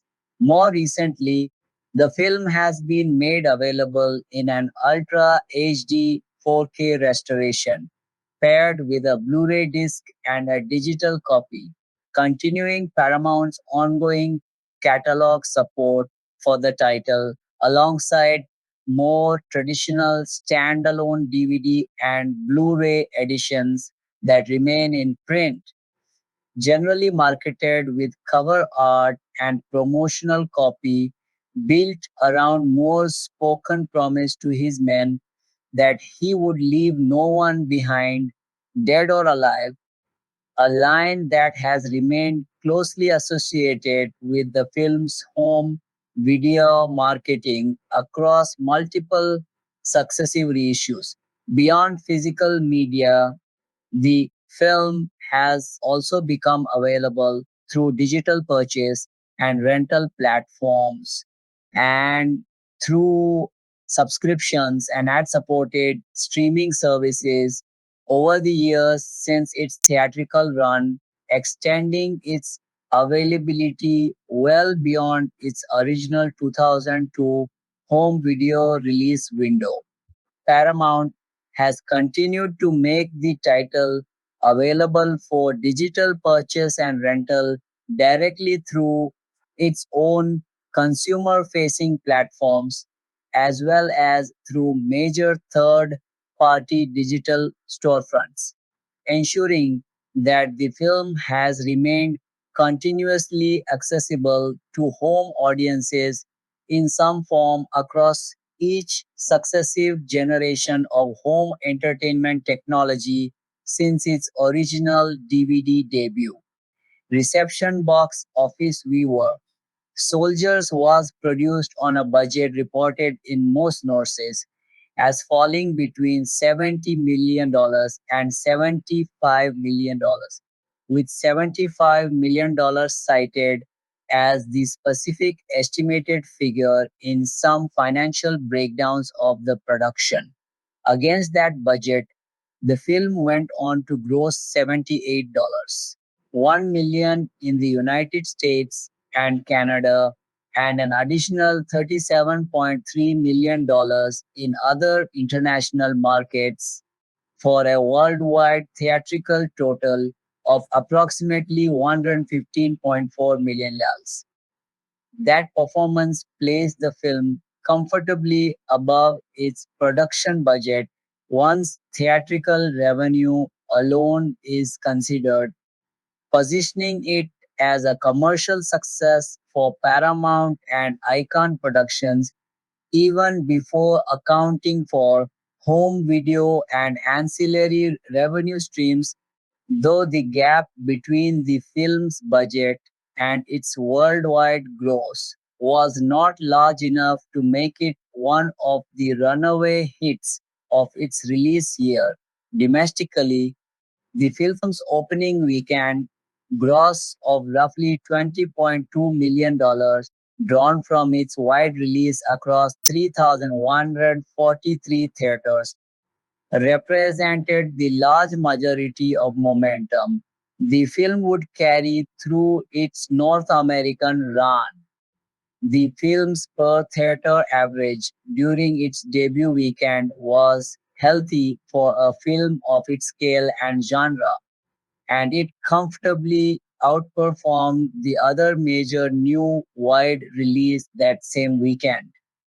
Domestic grosses accounted for roughly two-thirds of the film's total worldwide box office, a split that is not unusual for a mid budget, star driven American war drama without a built in global franchise identity, and which reflects the film's core appeal to an American audience with direct cultural and historical investment in the Vietnam War as a subject. International box office, by contrast, rolled out more gradually and on a smaller scale, with individual foreign markets such as the United Kingdom and South Korea opening on only a few hundred, or in some cases only a few dozen screens, rather than the thousands used for the North American release, consistent with the film's somewhat narrower international commercial footprint compared to its performance at home. Daily box office tracking from the film's opening weekend illustrates how front loaded its commercial performance was. On its third day of release, a Sunday, the film earned approximately $5.4 million from its 3,143 theaters, maintaining the top position on the daily chart ahead of 40 Days and 40 Nights in second place and holdovers, including Return to Neverland, John Q, Dragonfly, and Queen of the Damned, filling out the rest of the top 10. That opening weekend strength did not fully sustain itself into the following weeks. By its second weekend, the film had dropped a substantial percentage from its debut, a fairly typical pattern for a star driven adult drama without younger repeat viewing audiences to sustain a longer theatrical tail. Though the film continued to add incremental grosses through the spring of 2002 as it played out in shrinking release across fewer theaters. Considered against its production budget of $70, $75 million, the film's worldwide total of roughly $115. 4 million represented a moderate profit on a pure box office basis before accounting for marketing expenditure, home video revenue, and other ancillary income, positioning the film as a solid, if not spectacular, commercial performer within Gibson's filmography and within the broader slate of early 2000s war dramas released in the wake of Black Hawk Down. Within the context of Gibson's career as a leading man at the time, We Were Soldiers arrived as a modestly scaled commercial performer compared with some of his biggest hits of the preceding decade, but it nonetheless reaffirmed his ability to open a serious, adult oriented drama at the top of the box office chart, a quality that had also been central to Braveheart's earlier success and to Gibson's broader standing within the industry as a bankable star capable of carrying historically grounded, R-rated dramatic material rather than only broader commercial action or comedy vehicles. Contemporary trade coverage framed the film's opening as evidence that audiences, particularly older moviegoers, remained willing to turn out in large numbers for a serious war drama headlined by a major star, a dynamic that some analysts connected to the same post September 11 climate credited elsewhere, with boosting interest in patriotically themed entertainment more broadly. Critical response, critical reaction to We Were Soldiers upon its release was generally positive, though far from unanimous, and reviewers frequently split along lines related to how comfortable they were with the film's largely unambiguous, honor focused treatment of American soldiers fighting in a war whose broader legacy remains contested in American culture. On the aggregation site Rotten Tomatoes, the film holds an approval rating of 63% based on 145 collected critics' reviews, with an average score of 6.4 out of 10. The site's consensus assessment describes the film as leaning on some familiar war movie conventions, while nonetheless succeeding in giving a human dimension to soldiers fighting on both sides of the conflict.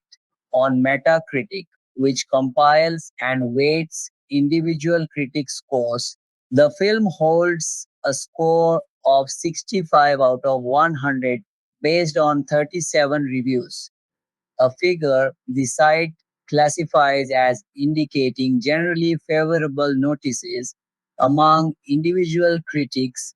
Roger Ebert, writing for the Chicago Sun-Times, gave the film a strongly positive 3.5 stars out of 4, singling out its battle sequences for their sense of truthfulness and its handling of character clarity as a particular strength. Ebert explicitly contrasted the film's ability to keep individual soldiers distinguishable from one another with what he considered a weakness in Black Hawk Down, released only a few months earlier, arguing that We Were Soldiers benefited from more conventional Hollywood storytelling instincts in singling out a handful of principal characters played by recognizable stars, then following their individual arcs through the chaos of the battle. Lisa Schwarzbaum of Entertainment Weekly likewise responded favorably, awarding the film a B grade and praising what she characterized as an even handed, non political generosity of spirit extended not just to the American dead and surviving veterans of Ia Drang, but to their families and notably to the Vietnamese soldiers who fought against them and to those soldiers' own families. Schwarzbaum specifically contrasted this quality with what she saw as a comparative facelessness afforded the enemy in Black Hawk Down, suggesting We Were Soldiers offered a more fully realized picture of the opposing side without undercutting its central story of an American commander determined to bring his men home.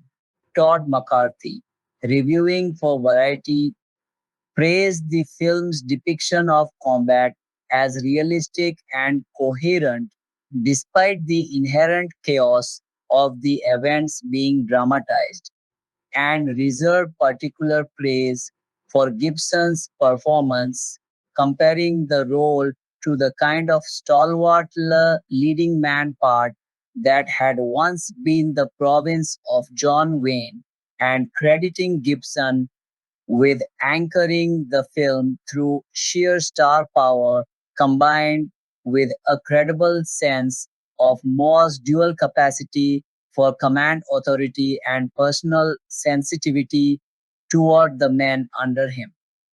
Not all major critics were as receptive. David Sterritt, writing for the Christian Science Monitor, took a considerably more skeptical view, arguing that the film represented a swing away from the harsher, more morally troubled Vietnam War films of earlier decades, such as Platoon and Apocalypse Now, toward a mode of filmmaking he considered evasive of the war's deeper moral and political complications. Stairgate characterized the film as leaning heavily on stock imagery of stoic, grieving officers and idealistic young soldiers, arguing that this approach came at the expense of the kind of searching moral engagement earlier Vietnam films had attempted. Other reviewers voiced related, if more measured, reservations about the film's first act and its dialogue. Writing for Newsweek, David Ansen judged the film's early scenes to be awkwardly written and reliant on familiar military drama shorthand, but found that it ultimately became a genuinely powerful and affecting experience once the fighting began in earnest. Michael Wilmington, reviewing for the Chicago Tribune, offered a more modest assessment, suggesting that the film's central achievement lay simply in treating a grim chapter of the war with the seriousness it deserved, without necessarily elevating the picture beyond that baseline accomplishment. A notably harsher assessment came from Manola Dargis, then writing for the LA Weekly, who found the film's depiction of the Vietnamese setting visually convincing but judged its combat sequences to be dramatically flat, arguing that the action failed to generate the persuasive tension the film's marketing and Gibson's star presence seemed to promise. David Edelstein, writing for Slate, took a more ambivalent position, describing the film as capable of provoking genuine grief for the scale of loss suffered by ordinary soldiers and their families, even as he expressed reservation about aspects of its execution. Much of the critical conversation around the film, whether favorable or skeptical, tended to circle back to Gibson's performance and to the broader question of what kind of screen archetype more represented. McCarthy's comparison of Gibson's performance to the leading man tradition once occupied by John Wayne was echoed in less explicitly complimentary terms by critics who viewed the film's portrait of Moore as a somewhat old fashioned model of square jawed, unwavering command, a mode of screen heroism. Some reviewers considered refreshingly sincere, and others considered a retreat from the more morally conflicted protagonists that had defined earlier, more skeptical Vietnam War films. Elliott's performance as Sergeant Major Plumley drew consistent praise across the critical spectrum, regardless of a given reviewer's overall verdict on the film. With his blunt, near wordless authority, frequently singled out as one of the picture's more effective and less sentimental elements, offering a counterweight to the more overtly emotional material surrounding Moore, his wife, and the younger officers under his command. A recurring thread across the more critical assessments concerned the film's political optics, particularly given the proximity of its release to both the September 11 attacks and the private White House screening that preceded its theatrical debut. Some commentators framed the film as ideologically aligned with a resurgent, less ambivalent strain of American war filmmaking, taking shape in the early 2000s, exemplified alongside it by Black Hawk Down, and argued that both pictures work to rehabilitate the image of the American soldier in popular culture while sidestepping harder questions about the wars being depicted. Academic and historical commentary published in the years following the film's release, including analysis appearing in journals devoted to military history and film studies.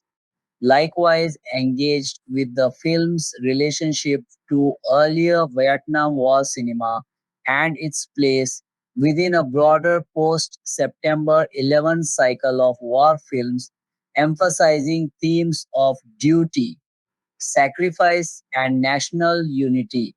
Reaction from participants in the actual battle and from Hal Moore himself was notably largely favorable, a fact frequently cited by critics and commentators sympathetic to the film as evidence of its underlying fidelity to the emotional and tactical realities of Ia Drang, even where specific narrative details diverged from the historical record.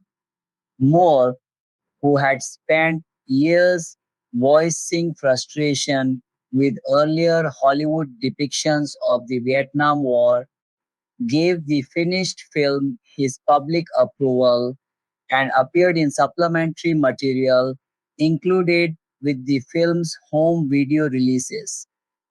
Joseph Galloway, the reporter portrayed in the film by Barry Pepper and the only journalist to have witnessed the battle firsthand, also responded to the film emotionally.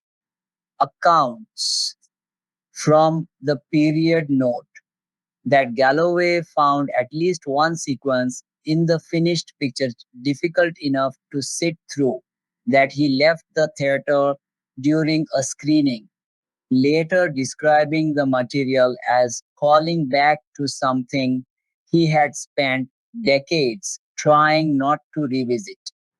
Not every figure connected to the source book was satisfied with the adaptation, however.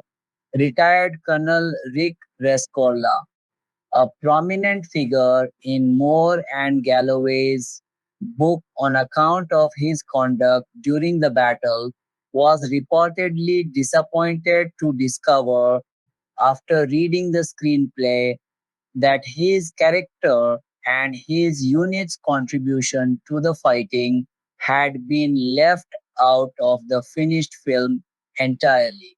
Beyond newspaper and magazine criticism, We Were Soldiers all drew sustained attention from academic writers working in military history and film studies in the years following its release.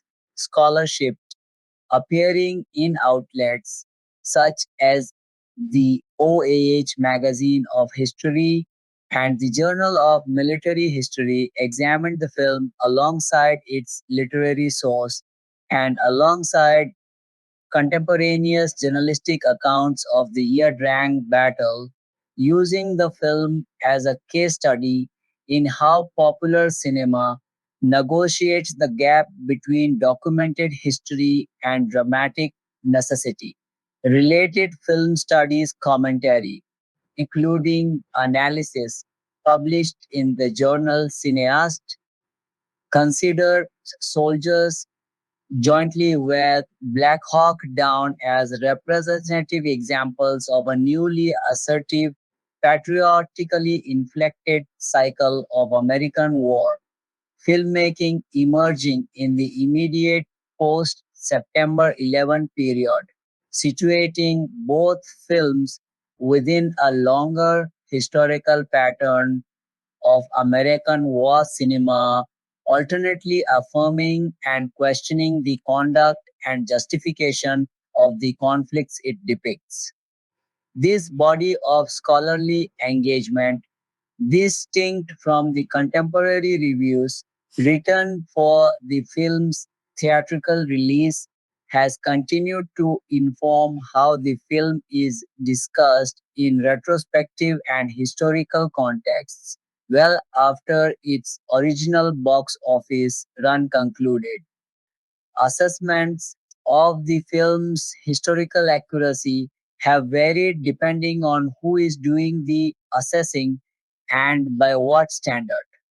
The film compresses and alters several elements of the actual battle for dramatic purposes, most notably its depiction of a climactic victory securing charge led personally by Moore near the end of the fighting, a sequence Wallace has acknowledged in commentary was not drawn from an equivalent event in the book or the historical record, and its choice to end the story with the American withdrawal from landing zone X-ray without fully depicting the subsequent considerably bloodier fighting that occurred at the nearby landing zone Albany, where different elements of the same overall force suffered severe losses in an ambush the following day.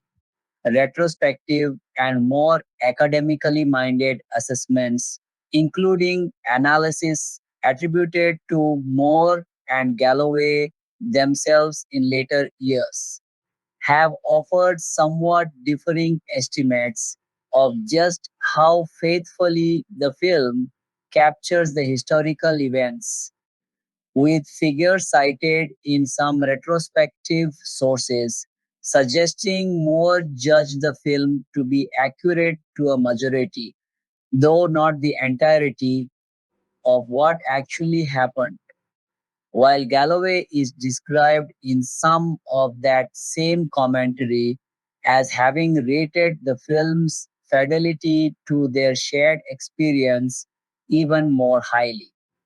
Despite these acknowledged departures from the historical record, both men are widely reported to have regarded the film's portrayal of small unit leadership, the psychological experience of combat, and the human cost borne by soldiers on both sides of the battle as a meaningfully accurate and, in Moore's own assessment, unprecedented achievement for a Hollywood treatment of the Vietnam War. General audience response to the film, as distinct from the critical notices published around its release, appears to have skewed think considerably more positive than the more divided critical consensus, consistent with a pattern often observed for star driven historical dramas whose appeal rests heavily on emotional engagement with a true story rather than on formal innovation. Anecdotal and retrospective audience commentary gathered on fan and review aggregation platforms in the years since the film's release has frequently praised its battle sequences for their intensity and clarity, its refusal to reduce the North Vietnamese side of the conflict to anonymous opposition, and its handling of the home front storyline as a rare and valuable counterpoint to the combat only focus of many other war films, even as some of the same audience commentary echoes the professional critics' reservations about the film's more conventional or melodramatic passages, particularly in its opening act at Fort Benning before the battalion's deployment. In the years since its release, We Were Soldiers has frequently been discussed in comparison with the wider body of American Vietnam War films that preceded it, including The Deer Hunter Platoon, Full Metal Jacket, and Apocalypse. Now, pictures largely defined by their skepticism toward the war and its command structures, as well as against films depicting other conflicts released in the same period, most notably Black Hawk Down.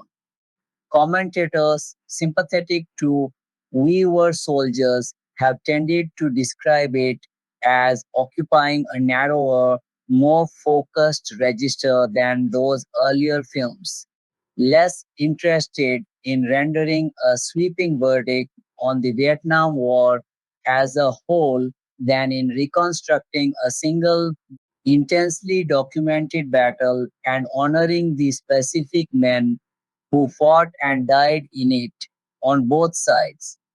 Commentators more critical of the film have tended to view that same narrowness of focus as a limitation, arguing that by concentrating so tightly on individual heroism and sacrifice within one battle, the film declines to grapple with the war's broader strategic failures or its long term human cost, a criticism that has continued to surface periodically whenever the film has been revisited by writers reassessing the early 2000s cycle of American war cinema.